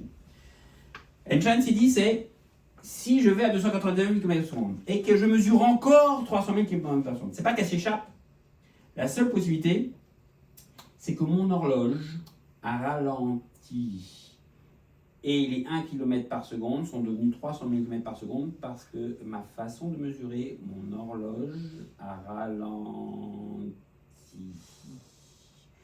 Et les 1 km par seconde deviennent 300 000 km par seconde. Donc je vais répéter ça plusieurs fois. Ça veut dire que quand je dis le temps, c'est le vrai temps. C'est votre montre, vos battements cardiaques, vos divisions cellulaires. Le temps qui s'écoule est fixé de telle sorte que vous mesurez 300 000 km par seconde. La vitesse de lumière est celle qui décide à quel rythme va battre votre cœur. Votre cœur battra de telle sorte que vous mesurez 300 000 km par seconde pour la vitesse de la lumière. Si vous accélérez, votre cœur va ralentir. Parce qu'il faut que vous mesurez toujours 300 000 km par seconde. Je vous laisse encore réfléchir à ce que je viens de vous dire. Votre temps est défini par le fait que vous devez toujours mesurer la même vitesse pour la lumière. Le tic-tac de votre montre, votre battement cardiaque, votre durée de vie, si vous allez à 300 000 km par seconde, vous vivez une infinité. Vous êtes éternel. Oui, donc c'est la définition scientifique de la vie éternelle, c'est d'être à la vitesse de la lumière. Exactement. Qui est une asymptote qu'on n'atteint évidemment jamais. Je vous laisse encore réfléchir. Donc le temps, votre horloge, mais quand je dis votre horloge, c'est le vrai temps, parce que j'en disais que c'est mon horloge qui tape. Non, c'est le temps. Vos battements cardiaques, etc. Tout le temps qui vous entoure est défini par le fait que vous devez toujours mesurer 300 000 km par seconde. Les Poincaré avait eu ce qu'on appelle, donc on appelle ça des transformations Lorentz, c'est le nom qu'on donne, qui vous dit, suivant votre vitesse, quel est le temps que vous mesurez. Poincaré a eu les mêmes équations qu'Einstein 2 semaines avant Einstein. Souvent on entend dire que Poincaré avait découvert, c'est faux. Pour Poincaré, on bouge dans l'éther. Poincaré a l'éther, et c'est pas le vrai temps pour Poincaré.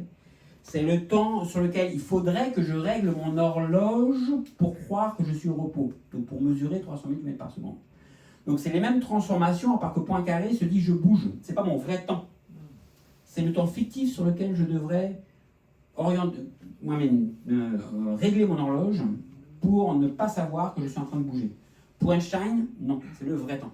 Oui, donc Poincaré, c'était avant la fameuse expérience de Michelson et Morley, là, où ils ont... Non, c'était après. Ah, c'était après. Les deux sont après. Malgré cette expérience, Ouais. où ils avaient disqualifié l'éther de façon un peu définitive, non?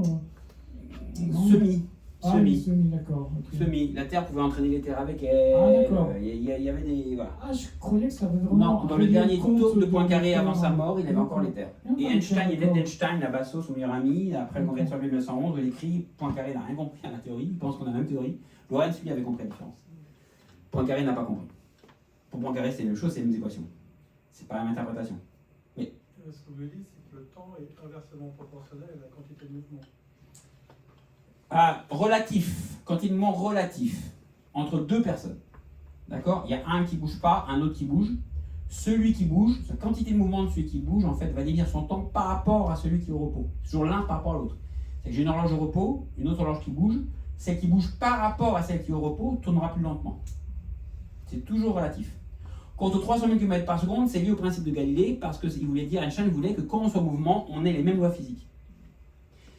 En gros, pourquoi c'est la lumière qui est l'objet de toutes les passions et qui a fait changer? Parce que la lumière, il y a une loi, c'est ce qu'on appelle la loi de Lorentz,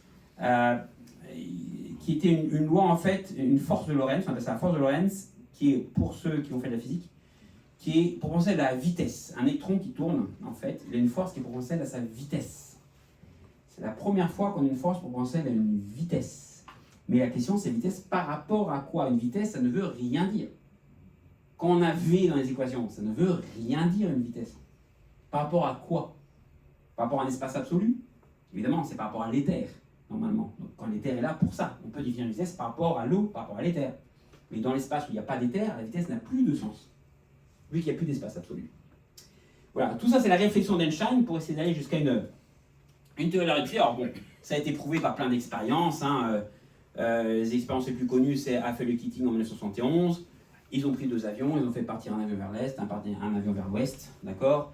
Et là, des horloges, évidemment, il fallait avoir des horloges atomiques pour voir la différence. Donc plus 96 nanosecondes d'écart vers l'ouest, moins 184 nanosecondes vers l'est. Donc l'avion qui partait vers l'ouest ne bougeait pas. Évidemment, il était au repos par rapport à la Terre, plus ou moins, parce que la Terre elle tourne. L'avion qui allait vers l'est allait beaucoup plus vite, et il y avait une horloge qui était restée sur Terre. Donc c'est par rapport à l'horloge qui était restée sur Terre. D'accord? Donc une horloge sur Terre qui est la référence. L'avion vers l'est ne bouge pas, donc il a un temps gain, et l'avion vers l'est, il bouge plus. L'ouest, il bouge pas, pardon. Donc le temps l'avion vers l'est bouge, donc il a un temps plus court, moins 194 secondes quand on va vers l'est, parce qu'on va beaucoup plus vite quand on va vers l'ouest. Voilà. Et ouais. Et ils n'ont pas le prix Nobel. Hein. Alors c'est marrant parce que leur expérience, ils ont un budget de 5 000 €, enfin 5 000 $ à l'époque, je ne sais pas quoi ça passe pour maintenant. Ils ont loué un avion en fait, vide, et ils ont mis leur appareil, ils ont vraiment loué un avion de la compagnie, ils ont tourné avec leur avion. Et l'université avait un doute sur qu'est-ce que vous faites avec votre avion, etc. Mais ils ont prouvé Einstein. Alors, mettons-nous dans la tête d'Einstein, parce qu'après, évidemment, il a été un peu plus loin. Donc là, c'était 1905, 1915, 10 ans plus tard, il y a le concept de relativité générale. Et je vais essayer de, cette fois-ci, tout comme Marie Curie, tout comme Newton, tout comme Eratosthène, on va essayer de se mettre dans la tête d'Einstein et dire comment ce génie a eu l'idée de ce qu'on appelle la relativité générale. C'est-à-dire le faire dans le cas du mouvement. Pour l'instant, on a été des mouvements constants, des vitesses constantes. Maintenant, on va accélérer. D'accord? Il voulait savoir qu'est-ce qui se passe si j'accélère. Si j'accélère, il y a quelque chose de différent. Parce que quand j'accélère, en fait, c'est l'équivalent d'avoir de la gravité. Il y a une équivalence entre les deux. On est d'accord dans un ascenseur, quand l'ascenseur accélère, on a l'impression d'être plus lourd. Quand il ralentit, on a l'impression d'être plus léger. D'accord? Il dit que l'idée qu'il a eue, c'est en étant dans un ascenseur. C'est bon, c'est l'idée qu'il dit, bon, c'est pas clair. Mais en tout cas, il y a une équivalence évidente entre l'accélération et la gravité. D'accord? C'est-à-dire que si je suis dans l'espace et j'accélère dans une fusée, si on vous met un bandeau, vous ne pouvez pas savoir si vous êtes en train d'accélérer ou si vous êtes sur une planète. Vous ne pouvez pas savoir. D'accord? D'ailleurs, on est tous ici en accélération, hein, d'accord? La grande différence entre Newton et Einstein, c'est que Newton vous dit que vous êtes au repos, Einstein vous dit en accélération. Le repos, c'est la chute libre. La chute libre, là je suis en accélération, je suis dans un ascenseur. C'est pour ça que j'ai une masse. C'est pour ça que j'ai un poids, pardon. J'ai un poids parce que je suis en accélération. Si j'ouvre la Terre et que je tombe, on va tous tomber à la même vitesse. Il n'y aura pas de différence entre nous. Quel que soit notre poids. On va tomber à la même vitesse. D'accord? Donc le vrai repos, c'est quand j'ouvre le sol entre nous deux et qu'on tombe tous ensemble. Là, on est au repos. D'accord? Là, on est en accélération. C'est pour ça que vous avez un poids. Vous avez un poids parce que vous êtes dans un ascenseur. En ce moment, vous êtes dans un ascenseur. Vous avez un poids. Donc vous êtes dans un ascenseur, vous êtes en accélération. Si je pose un accéléromètre là, vous verrez, je suis en accélération. D'accord? Parce que la Terre m'empêche de tomber. D'accord? Donc ça, c'est la grosse différence entre Einstein et Newton. Et donc l'idée qu'il avait eue, pour vous dire comment, parce que évidemment, je vais vous parler de la courbure de l'espace, il est trou noir, mais l'idée qu'il a eu, comment il a eu l'idée que la gravitation c'est une courbure de l'espace. Alors, il avait lu en 1907, donc 1905 relativité restreinte, 1907 il est à Berne, au bureau des brevets, dépôt des brevets de Berne, où il travaille sur la synchronisation des horloges de train, et 1915 ça va être son article révolutionnaire. Donc en 1907 il lit dans le journal de Berne qu'un couvreur est tombé avec ses outils. Alors c'est lui qui le dit dans sa biographie. Il dit qu'un couvreur est tombé avec ses outils. Bon, paye son âme. Il est mort, le pauvre. Mais la question que se pose Einstein, c'est est-ce qu'il savait qu'il tombait avec ses outils? Ou est-ce que si j'enlève tout l'environnement, il pensait qu'il était en lévitation dans l'espace? Vu qu'il tombe en même temps que ses outils, et Galilée nous dit le poids, la plume et le poids tombent à la même vitesse. Donc si je tombe avec mes outils, je vois mes outils. Mais si j'enlève tout ce qui est autour de moi, bah, je suis en lévitation, je suis en gravitation, enfin, je suis dans l'espace, quoi. Tout simplement. Il n'y a plus de force de gravité. Donc il se dit, est-ce qu'il savait? Et là, il dit, oui, il sait qu'il est en train de tomber. Parce qu'en fait, bon, j'ai rajouté quand même un petit... Bon, je l'ai sauvé, moi, hein, parce que, quand même, on va le sauver, d'accord? Et en fait, c'est pas vraiment ce qui se passe. Donc évidemment, hein, Galilée, la pomme qui tombe, verticale, la pomme et la plume. C'est pas exactement ce qui se passe en fait. Donc, voilà, aucune différence entre les deux? Si quand même. Parce que les deux ne tombent pas exactement parallèles. Ils sont tirés vers le centre de la Terre. D'accord? Donc, l'outil se rapproche quand même un peu du couvreur. Donc, il pourrait savoir en fait qu'il est en gravité. Et là, il va voir son ami Grossman qui est mathématicien. Il veut garder le principe de Galilée qui dit que les corps tombent en chute libre parallèles les uns par rapport aux autres. D'accord? Et il demande à Grossman, est-ce qu'on peut tomber en étant parallèle mais en se croisant quelque part? Et Grossman dit oui, la Terre est parallèle. La Terre. Les parallèles ne se coupent à l'infini, mais ils manquent dans un univers plat. On est d'accord? Si l'espace n'est pas plat, les parallèles se coupent. Hein? On est d'accord que les parallèles, hein, sur la Terre, se coupent au pôle Nord. Et pourtant, elles sont bien perpendiculaires à l'équateur. Et donc il dit oui, dans une géométrie non planaire, on appelle ça une géométrie de Riemann, c'est le nom qu'on donne, des parallèles se coupent quelque part. Et c'est là qu'Einstein se dit, à ce moment-là, je veux garder le principe que tout le monde va tout droit, en étant parallèle, mais du coup, le prêt à payer, c'est l'espace doit être courbe. Ça fait quoi dans la tête d'Einstein en 1907? C'est fort. Parce que ça, je me suis souvent posé la question aussi, mais comment il a eu l'idée d'espace courbe? La deuxième chose, oui, dis-moi. Oui, donc en fait, il avait une bonne connaissance des géométries non euclidiennes. En fait. Non, pas beaucoup. Riemann, Mais Grossman, oui. Grossman, C'est pour ça que son premier article, c'est Grossman-Einstein. Oui, d'accord. C'est Grossman qui a fait son premier article avec Einstein, en faisant une théorie d'un espace courbe. Et c'est pour ça que j'ai eu une fois un rendez-vous avec la ministre, ex-ministre de la Recherche, Madame Vidal, et j'avais proposé que les cours soient plus donnés sur les tableaux plats. Le problème, c'est que tous les cours que vous avez vus, c'est des tableaux plats. Oui, c'est pas mal. Les droites se coupent à l'infini, Pythagore, la somme des angles des triangles 180 degrés, tout ce que vous avez appris, c'est faux. Jamais le plat absolu existe. Le principe d'Euclide, c'est évidemment faux. C'est dans un tableau exactement plat. Jamais un objet exactement plat. Il y a toujours un peu de courbure. Donc le principe d'Euclide, c'est une exception qui n'existe jamais. Par contre, si les cours avaient été donnés sur des tableaux sphériques, alors là, on aurait ouvert l'esprit aux étudiants. On leur a dit, la sphère, et du coup, les théories sont totalement différentes. Et on n'a pas l'image des parallèles qui se coupent à l'infini. D'accord? Donc il fallait juste, voilà, aller au-delà de l'espace plat. Ben, enfin, on a quand même les planisphères auxquels on s'est habitué maintenant depuis des siècles. Et on s'habitue à beaucoup de choses plats, parce que c'est plus pratique, évidemment. C'est pratique. Mais voilà. Alors, la courbure d'espace, c'était connu depuis un moment. Gauss avait essayé de calculer la courbure d'espace. Donc l'espace n'est évidemment pas plat. C'est la même chose pour 3 dimensions. 3 dimensions qu'on vit là ne sont évidemment pas plates. Nos 3 dimensions sont courbées. Donc ça veut dire que si je fais la somme des angles de laser, ici, pour l'instant, on a une belle platitude à notre échelle nous, mais c'est comme si on était sur une petite partie de la Terre, on a l'impression que la Terre est plate. Mais c'est vrai que si on envoie des lasers sur des miroirs, on le fait avec la Lune, etc. Et on a 180 degrés, notre espace en 3D pour l'instant est plat, mais il est évidemment pas plat. C'est-à-dire qu'il est quasiment plat, mais il est courbé. Évidemment, la platitude n'existe pas. D'accord? Donc voilà, c'est exactement ça. Donc c'était de se dire que, ah oui, la géométrie alternative, c'est celle-là, évidemment, c'est la Terre plate. Alors c'est plus difficile, tout ce que je raconte avec une Terre plate, c'est plus difficile, que ça peut marcher, mais c'est quand même assez compliqué à le faire marcher. D'accord?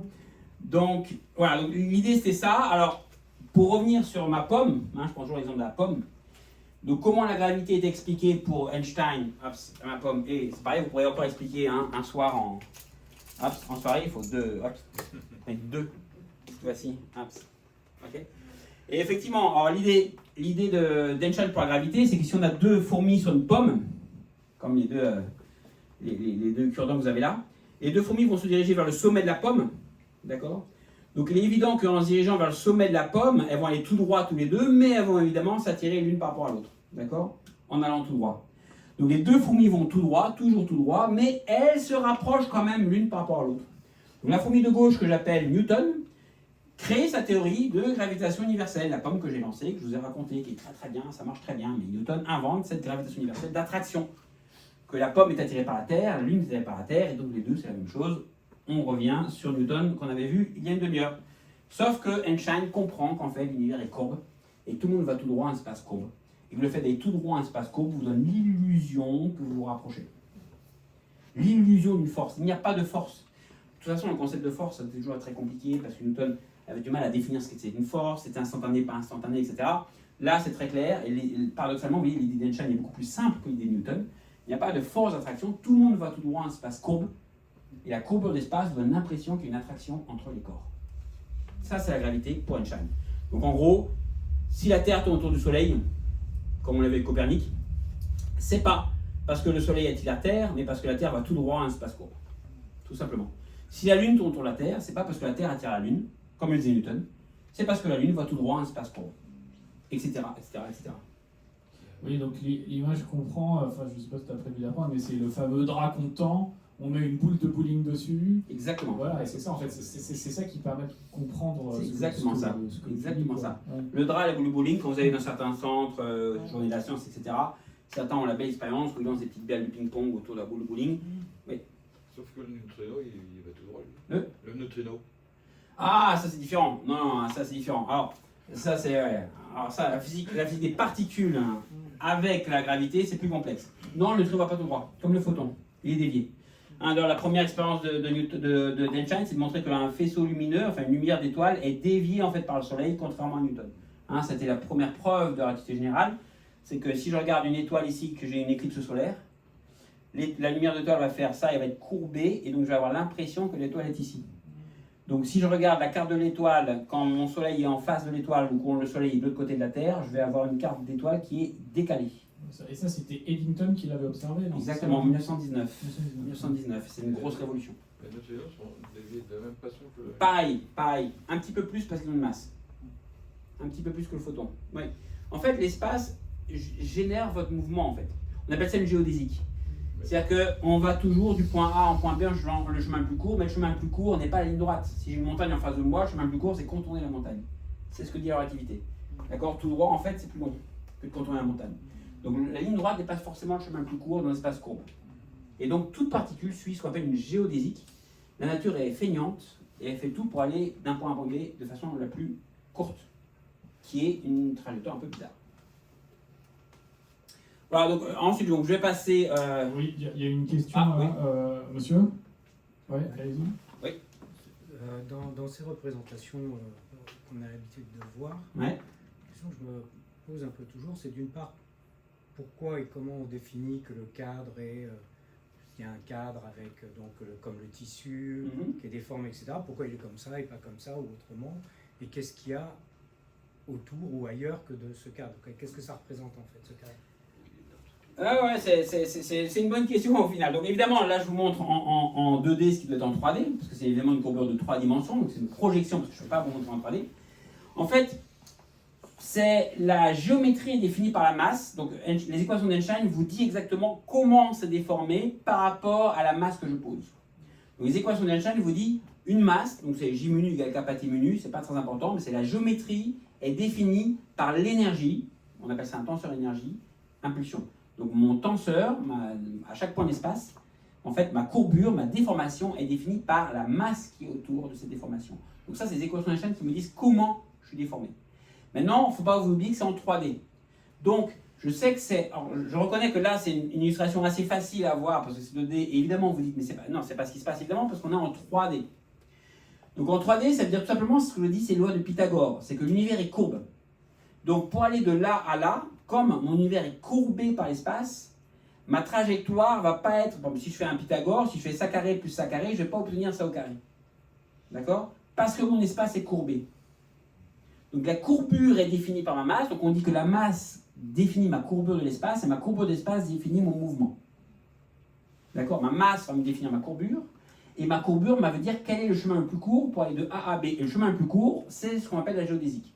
Donc, ça sert uniquement en fait à décrire la relation qu'ont les deux corps entre eux.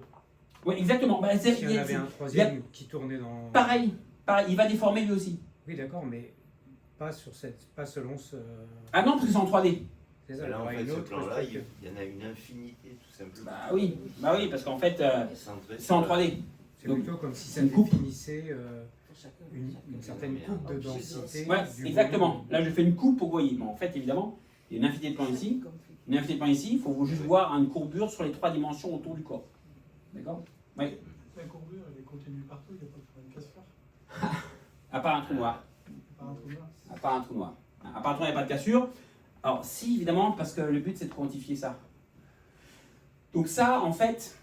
Alors, ça, c'est la relativité classique Einstein, d'accord? Nous, ce qu'on veut, sur quoi je travaille, c'est quantifier ça. Donc ça, c'est un champ. Alors, c'est un champ pourquoi? Par exemple, si vous voulez comprendre comment le Soleil attire la Terre, parce que pour Newton, si je bouge le Soleil, la Terre elle bouge en même temps, d'accord? Newton, c'est une force d'attraction, d'accord? Ça bouge comme ça, les deux. Pour Einstein, si je bouge le Soleil, je vais créer une vague qui va faire bouger la Terre. Donc j'ai le Soleil ici, je bouge mon Soleil, je vais créer une vague qui va à la vitesse de la lumière, parce que c'est la vitesse de la lumière qui intervient, et ma Terre va bouger du coup, avec un certain temps. D'accord? Parce que je vais déformer mon caoutchouc. Et ça, on le mesure, hein, tout ça c'est mesuré, etc. Donc en fait, c'est une théorie de champ. Un peu comme quand j'ai un électron, je bouge l'électron et je crée un champ électromagnétique qui va bouger l'électron de mon antenne radio. Donc j'ai un émetteur qui va faire bouger un électron sur une antenne. Mon électron va faire bouger un champ électromagnétique qui va faire bouger mon électron-antenne de la même façon qu'il a bougé ici. Et donc je vais avoir le signal radio. C'est la même chose. Donc vous voyez que les deux théories sont très très proches. On a réussi à quantifier l'électromagnétisme avec le photon. On essaye maintenant de quantifier la gravité. Vous pouvez me dire, bah, vous avez réussi à faire au-dessus il y a un siècle, pourquoi vous ne réussissez pas à faire l'autre? La différence principale, c'est que l'électromagnétisme, c'est une théorie de champ dans l'espace. D'accord? J'ai un champ qui est dans l'espace. Là, c'est une théorie de champ de l'espace. Donc c'est l'espace lui-même qui se déforme, et en se déformant, il va lui-même me dire comment il va évoluer en sa déformation. C'est un peu comme si on bouclait sur soi-même. Et donc on a des infinis. Alors quand on fait des calculs, on a ça, plus ça, plus ça, plus ça, plus ça, et bien c'est égal à l'infini. Voilà, on n'y arrive pas. Les calculs théoriques, pour essayer de quantifier la théorie de champ de gravité, me donnent infini. Vous pouvez me dire, en théorie quantique des champs, on a aussi l'infini.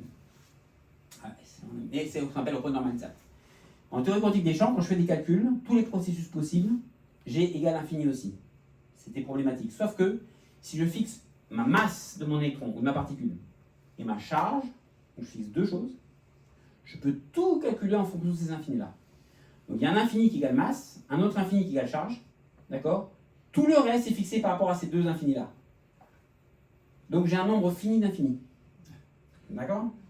Donc c'est étrange, mais en théorie quantique des champs, je répète, on a des infinis, c'est vrai. Alors les gens parfois disent c'est bizarre. Mais si je fixe deux infinis, donc un nombre fini d'infinis, je peux tout calculer. D'accord? Donc je ne prédis pas la masse et la charge, mais si je connais la masse et la charge d'une particule, je connais la masse et la charge de toutes les autres particules. D'accord? En gravité, j'ai un nombre infini d'infinis à fixer. J'y arrive pas. Et je répète, c'est dû au fait que c'est une théorie de champ, une théorie de géométrie dans la géométrie.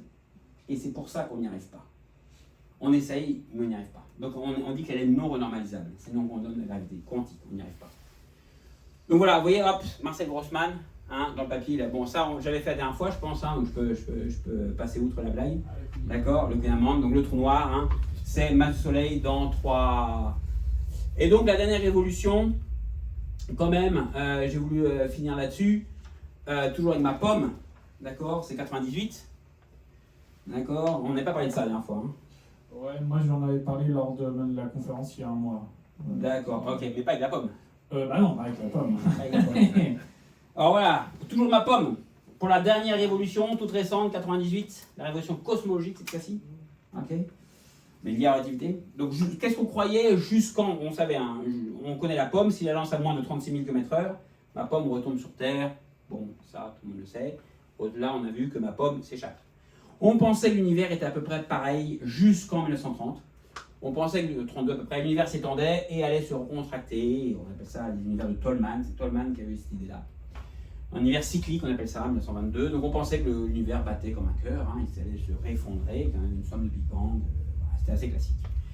Sauf que, après 1922, on s'est rendu compte que c'est pas vrai, que l'univers avait tellement d'énergie à l'époque du Big Bang que c'est comme si j'avais lancé ma pomme au-delà de 40 000 km/h. D'accord? Donc si je lance ma pomme au-delà, elle ne retombera jamais.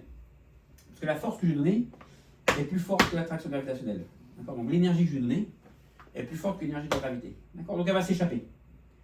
Si je lui donne exactement la vitesse d'échappement, elle va ralentir, et elle va aller presque à une vitesse zéro, mais elle ne retombera jamais sur Terre. Si je lui donne un peu plus, elle va ralentir pour aller à une vitesse constante, qui est la différence entre les 40 000 km et sa vitesse. La différence entre deux, c'est pas exactement la différence, c'est plus complexe, c'est au carré, mais bon, plus ou moins, elle a une certaine vitesse, d'accord? Et bien on pensait que l'univers c'était pareil. Donc l'univers s'étend, mais il ralentit. La pomme elle ralentit, d'accord? Elle ralentit, parce qu'il y a toujours l'attraction gravitationnelle. Donc elle ne retombe pas, mais elle ralentit, sans jamais avoir une vitesse nulle. Elle ralentit. Donc on pensait que l'univers ralentissait. Ce qu'on observait en 98, eh ben, c'est ça. C'est qu'on a lancé la pomme, et au bout de 8 milliards d'années, eh ben, elle s'est mise à réaccélérer. Voilà. Alors là, l'univers a ralenti, et au bout de 8 milliards d'années, il a fait ça. Alors là, l'énergie noire, on ne sait pas ce que c'est. Ça, c'est vraiment une observation, quelque chose qu'on ne comprend pas. Donc là, je vous ai parlé de toutes les révolutions passées, donc je parle d'une révolution maintenant présente. On est, en ce moment, une révolution équivalente à Kepler, Copernic, équivalente à Marie Curie ou Einstein et la relativité. Même chose. Une observation, comme la radioactivité et l'effet phosphorescence, hein, c'est un peu un accident, parce que les gens, en fait, essayaient de mesurer la décélération de l'univers. Ils mesuraient la décélération. Ils avaient un chiffre négatif. Donc ils ne comprenaient pas. Donc ils ont le prix Nobel, hein, c'est Perlmutter, Schmitz, Perlmutter qui ont le prix Nobel pour ça, mais voilà, c'était vraiment ils voulaient mesurer la décélération, tout comme Becquerel voulait voir la phosphorescence du Soleil, en fait. C'est vraiment une surprise. Et on appelle ça l'énergie noire, une énergie qui pousse l'univers à repartir en phase de Big Bang. Donc voilà, alors c'est pas que de la science-fiction, hein, ce que je montre c'est vraiment, hop, j'ai oublié, c'était des données. Ah j'ai oublié, bon ici je voulais montrer, c'est pas passé, mais les données expérimentales qui nous montrent que l'univers est en pression, on appelle ça une pression négative. Donc on est dans un univers en ce moment qui est en train de nous étirer, l'univers s'étire, on appelle ça l'énergie noire, vous pourrez poser des questions techniques dessus, mais comme je vous dis, le thème c'est vraiment l'idée des révolutions scientifiques, donc je vais finir sur la révolution actuellement qu'on est en train de vivre. Beaucoup de gens travaillent évidemment sur cette énergie noire pour savoir de quoi elle est faite. Donc en résumé, voilà ce qu'on a vu, on a eu beaucoup de révolutions quand même, de rien, on a été dans la tête de beaucoup de scientifiques, mais je vais vous montrer un petit schéma sur la structure parce que souvent les gens disent ah ben oui mais les révolutions sont vraies, vous montrez que Newton a tort, que Ptolémée a tort, que tout le monde a tort, et qu'à chaque fois il y a une révolution, Einstein arrive, et là maintenant encore tort, et donc souvent un peu une sphère un peu complotiste ou sceptique vous dit bah tout est faux en fait, la science montre que c'est pas vrai. Une révolution scientifique c'est pas qu'on met tout à poubelle et qu'on reprend à zéro. Hein, c'est que en partant, si je pars d'Aristote par exemple ou d'Ératosthène ou la science grecque, on a étendu la science avec Newton. L'histoire du haut et de bas est quand même assez valide, au moins sur la Terre. Si on ne tient pas compte du Soleil, évidemment, ça marche. Évidemment, Einstein, en fait, étend le cadre, au Marie Curie, étend le cadre par rapport au concept de radioactivité et de relativité. Einstein étend le cadre. En fait, on étend toujours un peu notre cadre, sachant que chacun de ceux-là est une limite d'Einstein. C'est une extension du cadre. C'est juste qu'on observe quelque chose comme en ce moment l'énergie noire, qui est au-delà du cadre qu'on n'avait pas compris. Donc ça veut dire c'est une nouvelle pièce de puzzle qui ne rentre pas dans le puzzle. Donc ça veut dire que le puzzle est beaucoup plus grand. Hein, vous êtes en train de faire un puzzle et vous avez une nouvelle pièce. Elle ne rentre pas dans votre puzzle.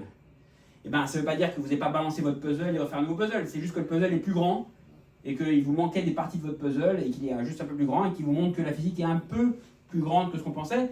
Mais pour envoyer une fusée, on n'utilise pas Einstein, on utilise Newton évidemment. Pour le GPS par contre, on utilise Einstein parce que ça va à la vitesse de la lumière. Et donc évidemment, la gravité quantique, c'est ce fameux cadre-là, c'est la prochaine révolution.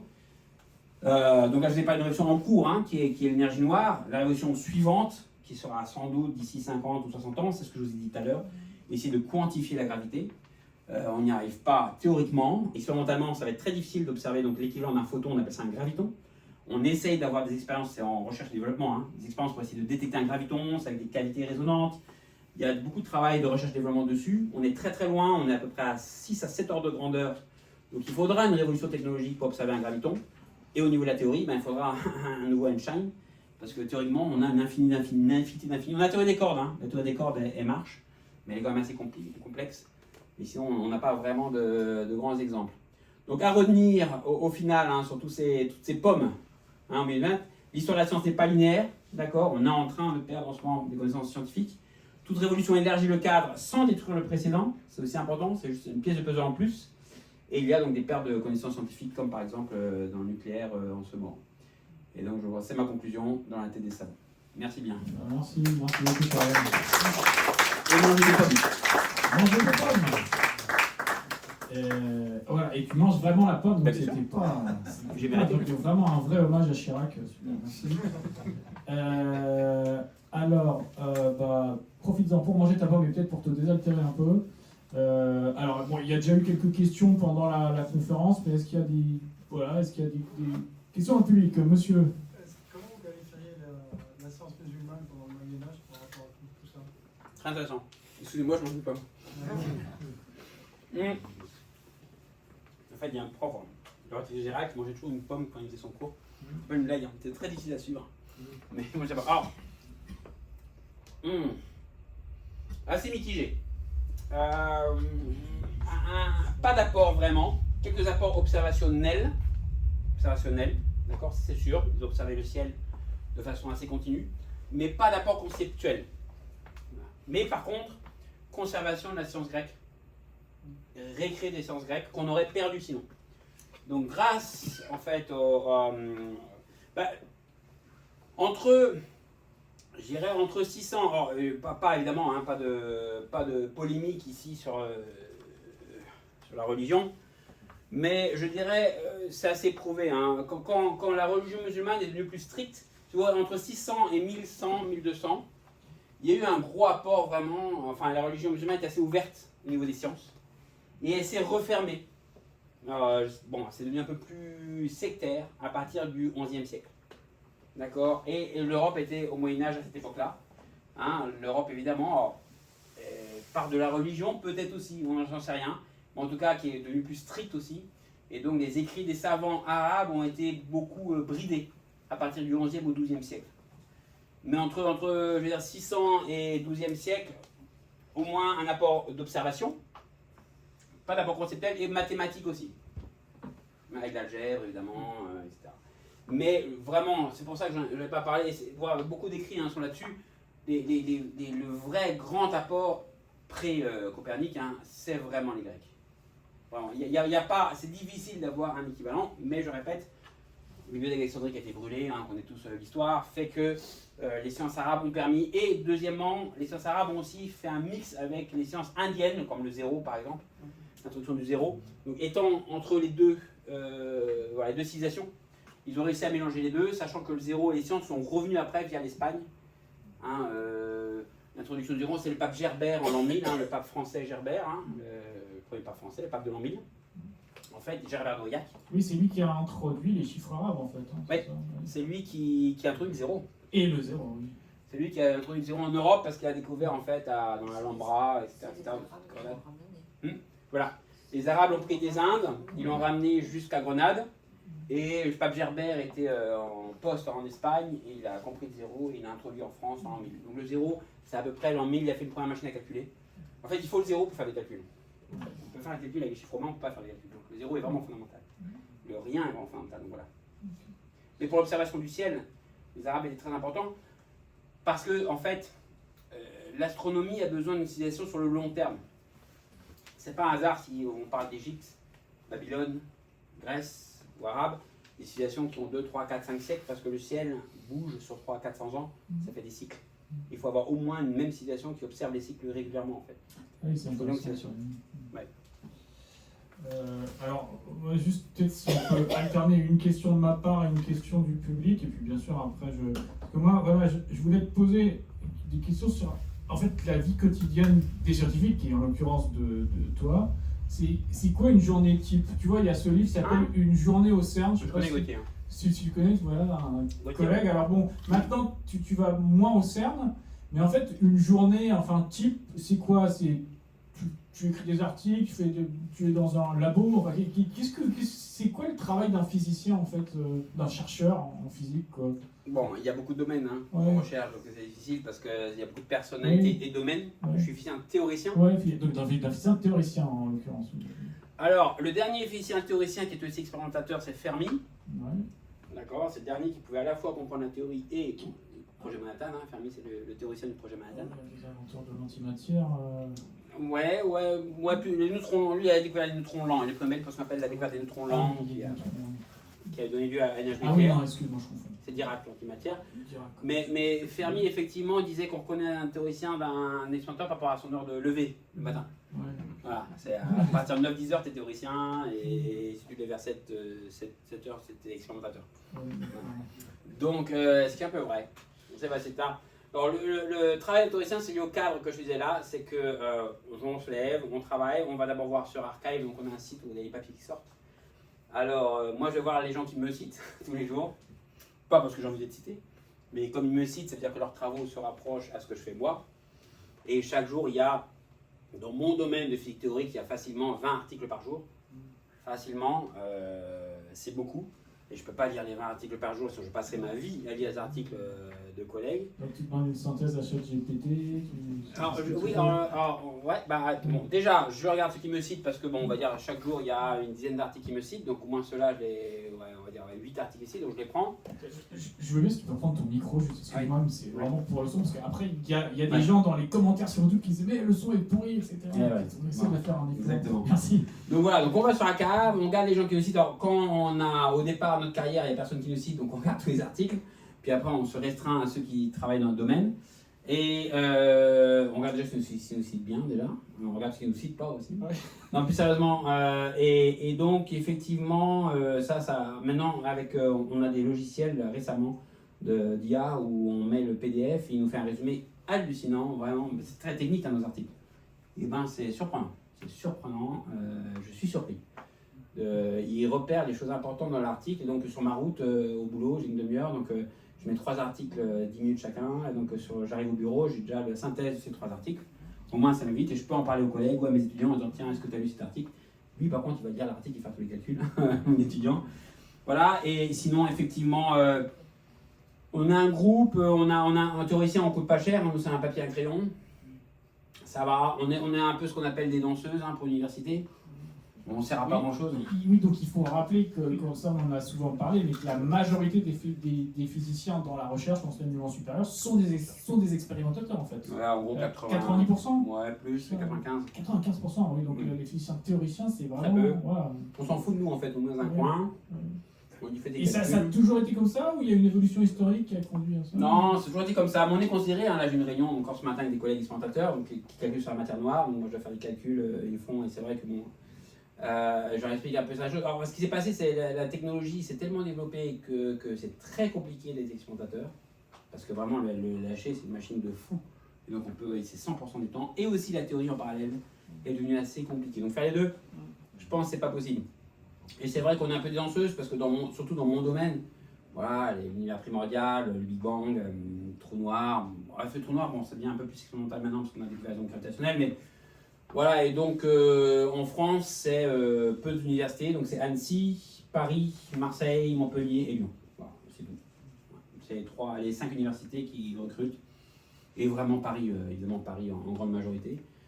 Donc on nous laisse un peu tranquille dans notre coin, quand on a les réunions, ils veulent quoi. On a un budget très faible, nous si on nous donne allez, 5 000 € dans l'année, on est content, ça nous fait un invité pour un mois, alors qu'eux ils ont des budgets à, je sais pas moi, 100 000, 200 000, 1 million, 30 millions d'euros pour un satellite, on ne demande pas ça. Et c'est paradoxal parce qu'en fait du coup on a du mal à demander d'argent parce qu'on ne va pas frapper une porte pour 5 000 € quoi. Et on ne va pas étudier un dossier, développer un comité pour 5 000 €, non. Donc c'est paradoxal, il faut faire plutôt des trucs où on réunit plein de théoriciens pour demander plein d'argent pour justifier, mais c'est assez difficile parce qu'on est assez... En gros, on travaille entre 1 et 4 personnes par papier. 5 c'est déjà beaucoup. 5 c'est déjà beaucoup. Un papier de LHC, ils sont 500 sur papier. Ah oui, d'accord. On ne sait pas qui a fait quoi. On ne sait pas qui a fait quoi, c'est difficile à savoir. Nous, en gros, c'est lié aux révolutions que je vous ai données là, entre Copernic, Kepler et Galilée. Sur un papier, il y a celui qui va avoir l'idée. D'accord? Celui qui va faire le calcul, l'étudiant qui va faire le calcul. Et après, il faut rédiger le papier, le présenter. C'est comme un concert. Donc, on a une belle idée, on présente un article. Et après, il faut aller en conférence pour le vendre, pour montrer aux gens ce qu'on a fait. Nous, on est, contrairement à la médecine, où les auteurs sont classés par celui qui donne l'argent d'abord, et le dernier auteur, en général, celui qui a fait le boulot. Nous, c'est par ordre alphabétique. Ah oui, d'accord. Donc c'est plus... Voilà, on est la seule communauté en physique théorique de haute énergie. C'est pas le cas en astronomie. En physique théorique des particules et en gravitation, c'est ordre alphabétique obligatoire. Si c'est pas l'ordre alphabétique, c'est qu'il y a un bug. Ah oui, d'accord, c'est intéressant. Ouais. Donc c'est vrai que parfois, bon, je savais, il y a par exemple, ma collègue s'appelait Asma Abada, A-B-A-D-A. Ah oui, alors elle est toujours première. Et son mari s'appelait Zegal, Z-E-G-A. Elle a décidé de garder Abada. Abada Zegal. Ah, c'est bien. C'est bête, mais ça vous. Peut-être alors une autre question du public, peut-être, ouais, allez-y, monsieur. Oui. L'expansion de l'univers est homogène ou... Parce que j'ai cru comprendre que c'était pas le cas. Je pense que ce que vous avez lu, c'est que l'expansion en fait dépendait du temps. Ça, on a vu l'expansion en fait a diminué et réaccéléré. Et pas en fonction de la quantité de matière noire ou de... Non, l'expansion là, la dernière expansion pour l'instant est homogène. Ouais. Dans n'importe quelle direction, on voit la même expansion. Par contre, il semble qu'elle dépend du temps. Donc c'est pas une constante cosmologique en quelque sorte. C'est pas une accélération constante. C'est une accélération qui semble dépendre du temps.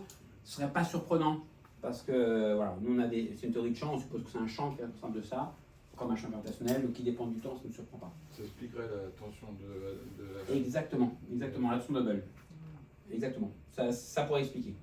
Monsieur connaît. Oui, mais monsieur est un habitué que je vois depuis 3 séances et qui est un... Je vais le prendre en un fin connaisseur, bah oui, tout à fait. Alors, moi je continue sur ma rubrique la vie quotidienne des scientifiques. Dans ton bouquin, La Nouvelle Physique, tu parles souvent de ces moments informels, en fait, parce qu'il y a des moments formels, les colloques et tout, mais aussi le rôle des échanges informels dans la vie sociale en fait des scientifiques. Et tu parles souvent notamment de... Là, on voit la cafétéria du CERN, si je ne dis pas de bêtises. Non, voilà, donc voilà, en tout cas, du rôle de la cafétéria, c'est le lieu où les rumeurs circulent. Un tel, il y a eu telle ou telle idée, puis les choses parfois commencent à s'emballer. Est-ce qu'on peut dire que voilà, parce que la cafétéria est un lieu stratégique de la recherche, enfin de la rumeur scientifique, qui parfois est le début de la recherche scientifique. Tu vois, c'est un peu ce que je veux dire. Alors le café c'est important évidemment parce qu'entre collègues on parle, on voit ce qui se passe, comme tu dis, quoi. T'as un tel à travailler sur ça. Ça joue aussi pour les étudiants, pour que les étudiants connaissent des choses. En fait, on apprend beaucoup plus plutôt que lire un article ou voir une conférence en parlant avec le café. Le tac au tac nous permet de savoir si la personne a vraiment travaillé sur l'article ou si elle a juste fait le calcul. On voit qu'est-ce qu'elle a fait. Parce si on pose une question à l'article et qu'elle répond juste sur une partie de l'article, on sait qu'est-ce qu'elle a fait. Alors qu'on ne peut pas savoir ça avec tous les noms des articles. Donc, au moins, autour d'un café, on sait rapidement si la personne sait ce qu'elle a fait ou pas. Et donc, pour la sociologie, c'est important. Pour les conférences, c'est aussi important. Pour envoyer nos étudiants qui vont demander des postdocs, c'est aussi très important. Et voilà, oui, effectivement, cette sociologie est très importante. Alors, pour les idées, moi, j'étais ce que j'appelle, dans mon livre, j'en parle. En tant que théoricien, nous, on a besoin de données pour faire nos articles. Tu vois, si on découvre quelque chose, et ben, nous, on doit faire le calcul pour montrer que c'est X, une matière noire, ce que vous voulez. Et donc c'est vrai qu'on avait des espions. C'est-à-dire que j'avais mon collègue, quand j'étais en DEA à l'époque, maintenant c'est Master 2, à l'époque c'est DEA, lui il était aussi bon théoricien que moi, mais il a décidé d'aller au CERN. Et donc c'est mon espion. Il m'a envoyé discrètement parce que les collaborations sont très fermées. Ils ne présentent pas un résultat avant d'être sûr. Oui, voilà. Donc c'est ce que j'appelle, tu as dû expliquer le 5 sigma. Oui, les 5 sigma, la première conférence. Donc 5 sigma, c'est qu'on est sûr à 99,997%. 99,997, on considère que c'est une découverte. 95%, c'est pas une découverte. D'accord. 1 sigma, c'est 67%. 2 sigma, 95%. 99%, 3 sigma. Donc nous, en tant que théoriciens, on se dit à quel niveau on y va. À 1 sigma, j'y vais pas. Parce que je vais faire un article, dans 3 semaines, c'était n'importe quoi, une chance sur 2, voilà. Ça veut rien dire. 90%, ça arrive quand même assez souvent, on est en physique quantique, n'oubliez pas. Donc, ça peut arriver, 87%. Et moi, je partais à 3 sigma. Bon, j'étais connu, enfin dans le milieu, j'étais connu, quoi. J'ai un mercenaire, un peu, dès qu'il y avait du 3 sigma, j'y allais. C'est ça. J'ai tout Monsieur découvert. 3 sigma, Voilà. c'était ton surnom. J'ai tout découvert. Et après, c'était exclu, évidemment. Mais une fois, ça marchait pour le X. Donc pour le X, mon collègue m'a envoyé un mail.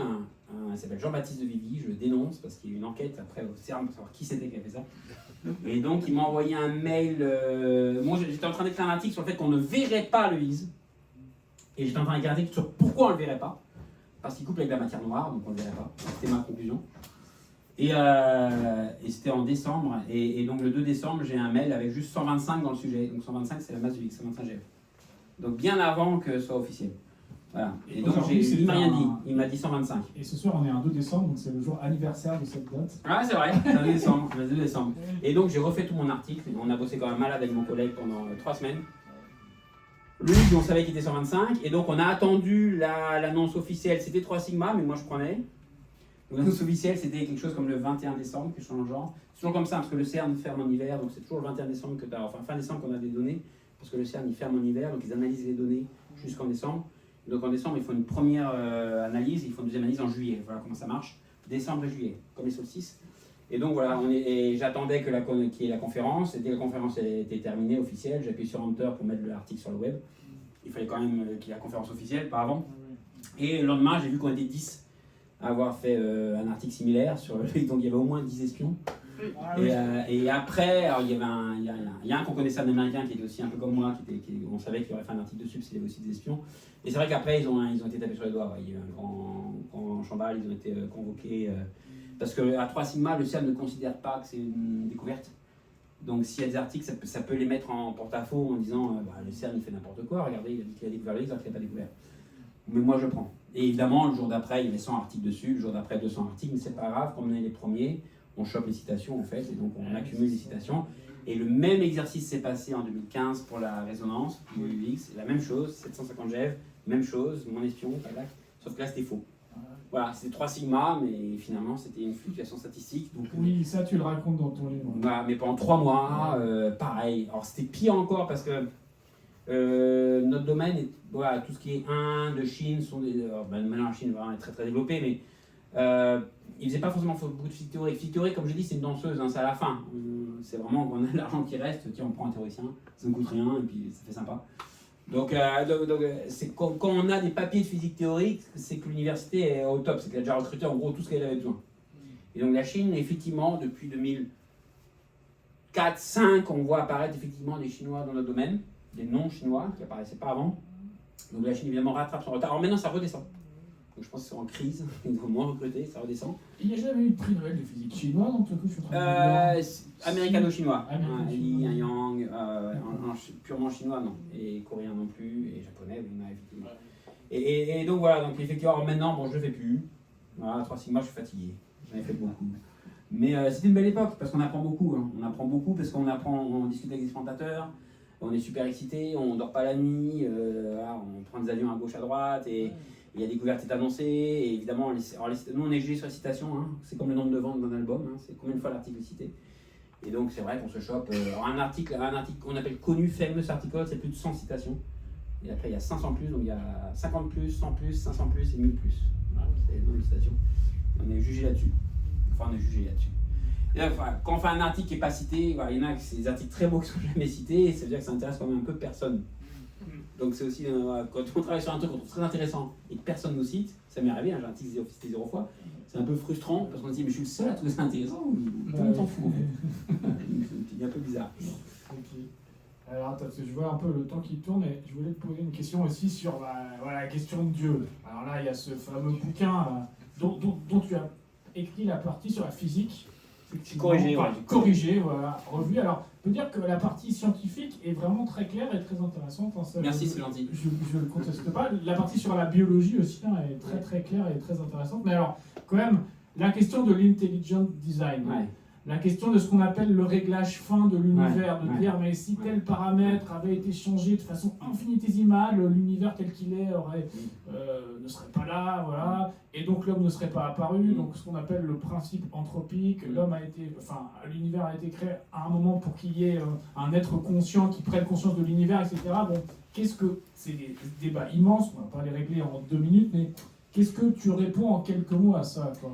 Alors, je reconnais que pendant longtemps, c'est une question qu'on me posait, parce que le Big Bang, le bordel, etc. Hein, et le second principe de la thermodynamique dit que naturellement, tout système va vers augmente le désordre. Le désordre augmente, c'est le second principe thermodynamique. Je prends souvent l'exemple d'une chambre avec des enfants, c'est des enfants, hein. La chambre est rangée, vous dites des enfants une semaine après, la chambre est complètement bordélique. Donc votre fils ou votre fille peut toujours dire, c'est le second principe de thermodynamique, on n'y peut rien. L'assertion de Clausius. Exactement. Et la tour Eiffel ou la Notre-Dame, si on n'en entretient pas, elle va s'effondrer. Enfin, on sait bien que naturellement, on va vers un désordre blanc, c'est juste statistique, hein, c'est un nombre d'états possibles. C'est-à-dire que si vous ouvrez la porte de votre four et il y a la fumée qui sort, statistiquement, il y a une probabilité non nulle qu'elle reste dans le four. Hein. Ou si vous sortez de la douche et qu'il y a la buée, il y a une probabilité non nulle que toute la buée soit dans un coin. Si vous avez un jour et qu'il n'y a plus de buée dans votre salle de bain, qu'il y a tout dans un coin là, n'ayez pas peur, ça arrive. La probabilité est très très faible, mais ça arrive, c'est des moindres particules. Donc, voilà, c'est juste que quand je prends 100 pièces et que je les lance, il y a plus de chances que ce soit moitié pile, moitié face que toutes sur pile. C'est juste ça, c'est que si je prends des pièces avec que sur pile, donc ça c'est très ordonné, entropie très faible, si je reprends et je relance, il y a peu de chances qu'elles soient toutes sur pile. Il y aura au moins une ou deux qui soient sur face. Ok, et puis peu de chances, pourquoi? Parce qu'il y a 100 possibilités qu'il y ait une face, il y a une possibilité de toute pile, il y a 100 possibilités qu'il y ait une face. Il y a 100 fois 99 possibilités qu'il y ait 2 faces. 100 fois 99 fois 98 qu'il y ait 3 faces, etc., etc. Il y a beaucoup plus de chances. C'est un nombre d'états, donc il y a plus de chances que les particules soient là que toutes dans le coin. Donc ça c'est le principe anthropique, c'est juste ça, hein, c'est pas plus compliqué. Hein, la flèche du temps, c'est pas une flèche du temps, c'est que naturellement, l'état va vers une plus grande probabilité. Et c'est vrai que l'homme est un objet, le cerveau humain est un objet d'entropie très basse, on est très organisé, donc on semble être effectivement opposé au second principe de la thermodynamique. Les gens me posaient souvent la question, comment vous expliquez un état d'entropie très bas, comme nous, au milieu d'un univers chaotique? Avec le cerveau humain qui est l'objet le plus complexe de l'univers. Voilà, hein. de la Terre en tout cas, de l'univers peut-être pas, mais de la Terre, oui. Enfin, il y a l'intelligence artificielle. Pas tous les cerveaux, je dirais. Mais, Tout à fait. mais effectivement, le cerveau est un objet, donc, et notre corps ne sert qu'à ça. Hein, le corps chauffe, en fait, il crée de l'entropie, l'entropie c'est chauffer, le chauffage c'est le désordre, Il crée l'entropie pour garder le cerveau en fait ordonné. Donc tout objet organisé chauffe. L'ordinateur chauffe parce que c'est organisé. L'objet qui chauffe le plus dans l'univers, enfin dans l'univers sur la Terre, c'est le Bitcoin. Évidemment, les usines, les fermes à Bitcoin. Parce qu'un Bitcoin, c'est hyper organisé. Il faut chauffer énormément. C'est pour ça qu'on les met sous la glace, etc. Les ordinateurs, ça chauffe énormément. Donc, effectivement, l'idée, c'est de se dire, on pose la question. Donc, évidemment, Dieu, c'est une réponse. Parce que, évidemment, si l'homme est à l'image de Dieu, bah, la nature va aller vers l'homme. L'autre solution, qui n'est pas la mienne à l'origine, qui date déjà de Prigogine et ensuite, voilà, d'autres ont pensé ça, Brian Greene, etc. Et en fait, c'est de se dire que l'entropie augmente globalement, le désordre augmente globalement, mais pas localement. Et je prends souvent l'exemple du frigo. Hein, vous avez un glaçon dans votre frigo, d'accord? Votre frigo chauffe pour avoir un glaçon qui est très organisé, qui est de la glace, qui est une entropie zéro, pas de température, gelé, organisé, d'accord? C'est des cristaux. Donc le prix à payer pour avoir quelque chose d'organisé, c'est de chauffer la cuisine. Votre frigo chauffe. Mais votre frigo chauffe plus qu'il ne refroidit le glaçon. Donc globalement, votre cuisine chauffe plus avec un frigo. Même si je fais la somme d'entropie frigo plus glaçon, j'ai quand même plus de désordre dans la cuisine pour faire des glaçons. Donc l'être humain, si on considère que c'est un glaçon et que la Terre c'est un frigo, nous sommes les glaçons et nous chauffons en fait. Donc la Terre chauffe pour qu'on puisse être organisé. Notre corps chauffe pour qu'on puisse être organisé. Nos ordinateurs, nos voitures, nos avions. Donc si on considère que la nature veut créer du désordre, elle va naturellement créer des glaçons parce que ça lui permet de chauffer plus l'environnement que sans les glaçons. Donc localement, créer des sources d'entropie très basses permet globalement d'augmenter beaucoup plus le désordre. Donc pour aller plus rapidement vers un désordre maximal, il faut créer des glaçons. Nous sommes là pour chauffer la Terre et pour rendre la Terre le plus chaud possible. Donc là, parce qu'on a un système d'entropie très basse et on a un frigo, donc on chauffe. Et plus on sera organisé, plus on chauffe. Et c'est ce qu'on voit, non? On réchauffe la Terre. L'être humain réchauffe la Terre parce qu'il est organisé, il veut être encore plus organisé, donc il la chauffera. Quoi qu'on fasse, à moins qu'on ait une théorie de décroissance, etc. Quoi qu'on fasse, si on veut être organisé, on sera obligé de chauffer. Et si la nature veut aller vers un désordre maximal, elle crée ce qu'on appelle, le nom qu'on donne à ça, c'est les cerveaux de Boltzmann. On appelle ça les cerveaux de Boltzmann, c'est-à-dire que même dans un état hyper chaotique, même si à la fin de l'univers, les protons se désintègrent, le trou noir absorbe tout, il n'y a plus d'étoiles, à la fin, il y a une probabilité non nulle que quelque part dans l'univers, un cerveau se forme. Ouais, donc du nom du grand scientifique autrichien Ludwig Boltzmann. Exactement. Quant au principe, effectivement, tu as parlé de fine-tuning, que tout ce qui se passe ici, qu'on apparaisse, etc., etc. Donc là, ça explique pourquoi on est là, organisé, et ça explique au moins le principe de son dynamique qu'on m'opposait. Maintenant, l'autre, effectivement, argument qu'on me donne, oui, mais il y a beaucoup de fine-tuning dans toute l'histoire de l'univers qu'on raconte, il y a effectivement beaucoup de choses qui sont passées de telle sorte qu'on soit là. L'argument que nous on a, ou que j'ai, c'est juste une limite sur la taille de l'univers. En gros, si je lance mes pièces et je vois que des piles, c'est un miracle, j'ai envie de dire. Sauf si je l'ai lancé 3 milliards de fois avant et que j'ai gardé que ce numéro avec que des piles. Donc, on peut inverser la théorie et se dire non pas que la probabilité que tout ça arrive est très faible, mais que ça veut juste dire que l'univers est tellement grand, parce que la probabilité, il faut multiplier par le nombre de possibilités possibles. Et donc, si l'univers est tellement grand, ça veut une limite sur la taille de l'univers. Et on est dans une partie de l'univers où il n'y a que des piles. Sachant que les autres parties de l'univers, il y a des piles effaces. Mais si l'univers est très très grand, la probabilité pour que ça arrive n'est pas si faible que ça. Parce que c'est une probabilité multipliée par la taille de l'univers. Donc si je lance qu'une seule fois toutes mes pièces, la probabilité est nulle. Si je lance 3 milliards de fois, ça. Et comme mon univers est formé de plein de choses que j'imagine beaucoup plus grandes, donc voilà, l'inversion, c'est la probabilité est tellement faible que ça me donne une image de la taille de l'univers qui doit être immense pour qu'on puisse être là. Ok. Très bien. Ce que vous avez dit, pour reprendre la fameuse image, c'est que nous, on serait les glaçons des soleils. Ouais, exactement. Nous sommes les glaçons. Nous sommes une civilisation, il y a une classification, on est en fin de civilisation type 1. Il y a 3 types de civilisation. Donc, civilisation type 1, c'est celle qui a besoin, pour sa survie, d'utiliser toute l'énergie qui est produite par son environnement local, la Terre. On ne connaît pas évidemment qu'est-ce qu'il y a. Il y a évidemment plus de ressources, mais du moins, on utilise plus ou moins l'équivalent de ressources qu'on est capable d'extraire. D'accord? À la limite. Civilisation type 2, c'est celle qui utilise l'énergie solaire, l'énergie de l'étoile autour de laquelle elle est. Donc ça, c'est des panneaux solaires envoyés, il y a des possibilités, on appelle ça des sphères de Dyson, où on entoure en fait l'étoile par une sphère qui récupère toute l'énergie. Il y a sans doute des civilisations de type 2 dans l'univers. j'imagine. Parce que nous, on est là depuis tellement peu longtemps, 2 millions d'années, 3 millions d'années pour l'Homo sapiens, je sais plus. Ça, oui. À peu près, hein 2,5. Mm. Voilà, c'est rien. 13,8 milliards d'années, Oui, 2,5 millions d'années. c'est- L'électromagnétisme, on le maîtrise depuis un siècle seulement, hein, 100 ans, c'est rien du tout. Donc j'imagine bien que c'est une civilisation intelligente qui est apparue il y a 4 milliards d'années quelque part, ils ont clairement maîtrisé. Regardez, entre le vol des frères White et la Lune, il a fallu 60 ans seulement, donc, enfin un peu plus de 70 ans. Mais voilà, ça monte exponentiel. Hein, donc je suis quasiment sûr qu'il y a des civilisations de type 2 dans l'univers. Et type 3, c'est besoin de l'énergie de la galaxie.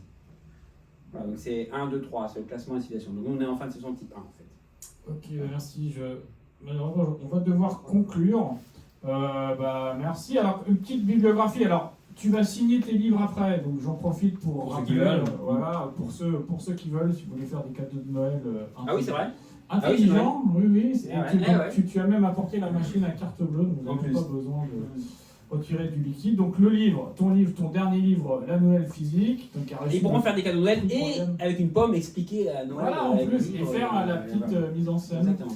Et il existe donc chez Albin Michel, et il existe depuis le mois de septembre une version de poche. Voilà, dans la collection Espace Libre. Alors, je rappelle aussi tes autres livres, alors quelques-uns, notamment Histoire des temps, de la nature du temps et de sa mesure, c'est très intéressant sur la question notamment des instruments de mesure et de l'histoire de ces instruments. Newton à la plage, dans la célèbre petite collection de Duno X à la plage. Bon, voilà, toi tu as fait le Newton. Sur une plage, en tout cas. Et puisqu'on a parlé des révolutions scientifiques, donc Ouais. tu as aussi écrit un livre qui s'appelle Le siècle des révolutions scientifiques chez Ellipse. Où il y a l'article de Becquerel, il y a les Voilà. articles originaux. Becquerel, Voilà, Planck, donc c'est- etc. Marie vous Curie. pouvez, voir ça aussi. Et donc je rappelle, parce que c'est sorti aussi en poche, aussi best-seller, à vous de vous faire votre idée, Dieu, la science, l'épreuve, donc de Bolloré et Bonassi. Les parties sur vraiment la physique et la biologie sont extrêmement claires, extrêmement pédagogiques. Après, pour le reste, je vous laisse vous faire votre avis, mais voilà, bon, toujours intéressant à regarder pour se faire, scientifique, ça date de quand pour se faire Bon, une c'est idée. vieux. C'est vieux, c'est mon premier. Ah ouais, c'était 2018, ton je crois. 2018, ouais. Et donc je vous remercie. Ainsi s'achève le premier semestre de l'Université Populaire. Donc je vous rappelle la page Facebook Université Populaire d'ici les Moulineaux pour toutes les informations. Abonnez-vous à la chaîne YouTube Henri de Montvallier. Vous trouverez les vidéos des conférences et d'autres contenus. Et donc je vous donne rendez-vous parce que l'Université Populaire continue encore pour le second semestre. Il y a une rencontre qui est organisée le 16 juin avec mon ami Alexandre Latreuil du magazine La Fringale Culturelle auquel je collabore. Et donc le thème, ça sera être journaliste culturel aujourd'hui. Voilà, donc vous êtes cordialement invités à cette rencontre en partenariat avec le magazine La Fringale Culturelle. Merci à tous d'être venus si nombreux ce soir et très bonne soirée. Merci. Merci. Merci. Et merci pour votre courage. Hein. 22h30, voilà.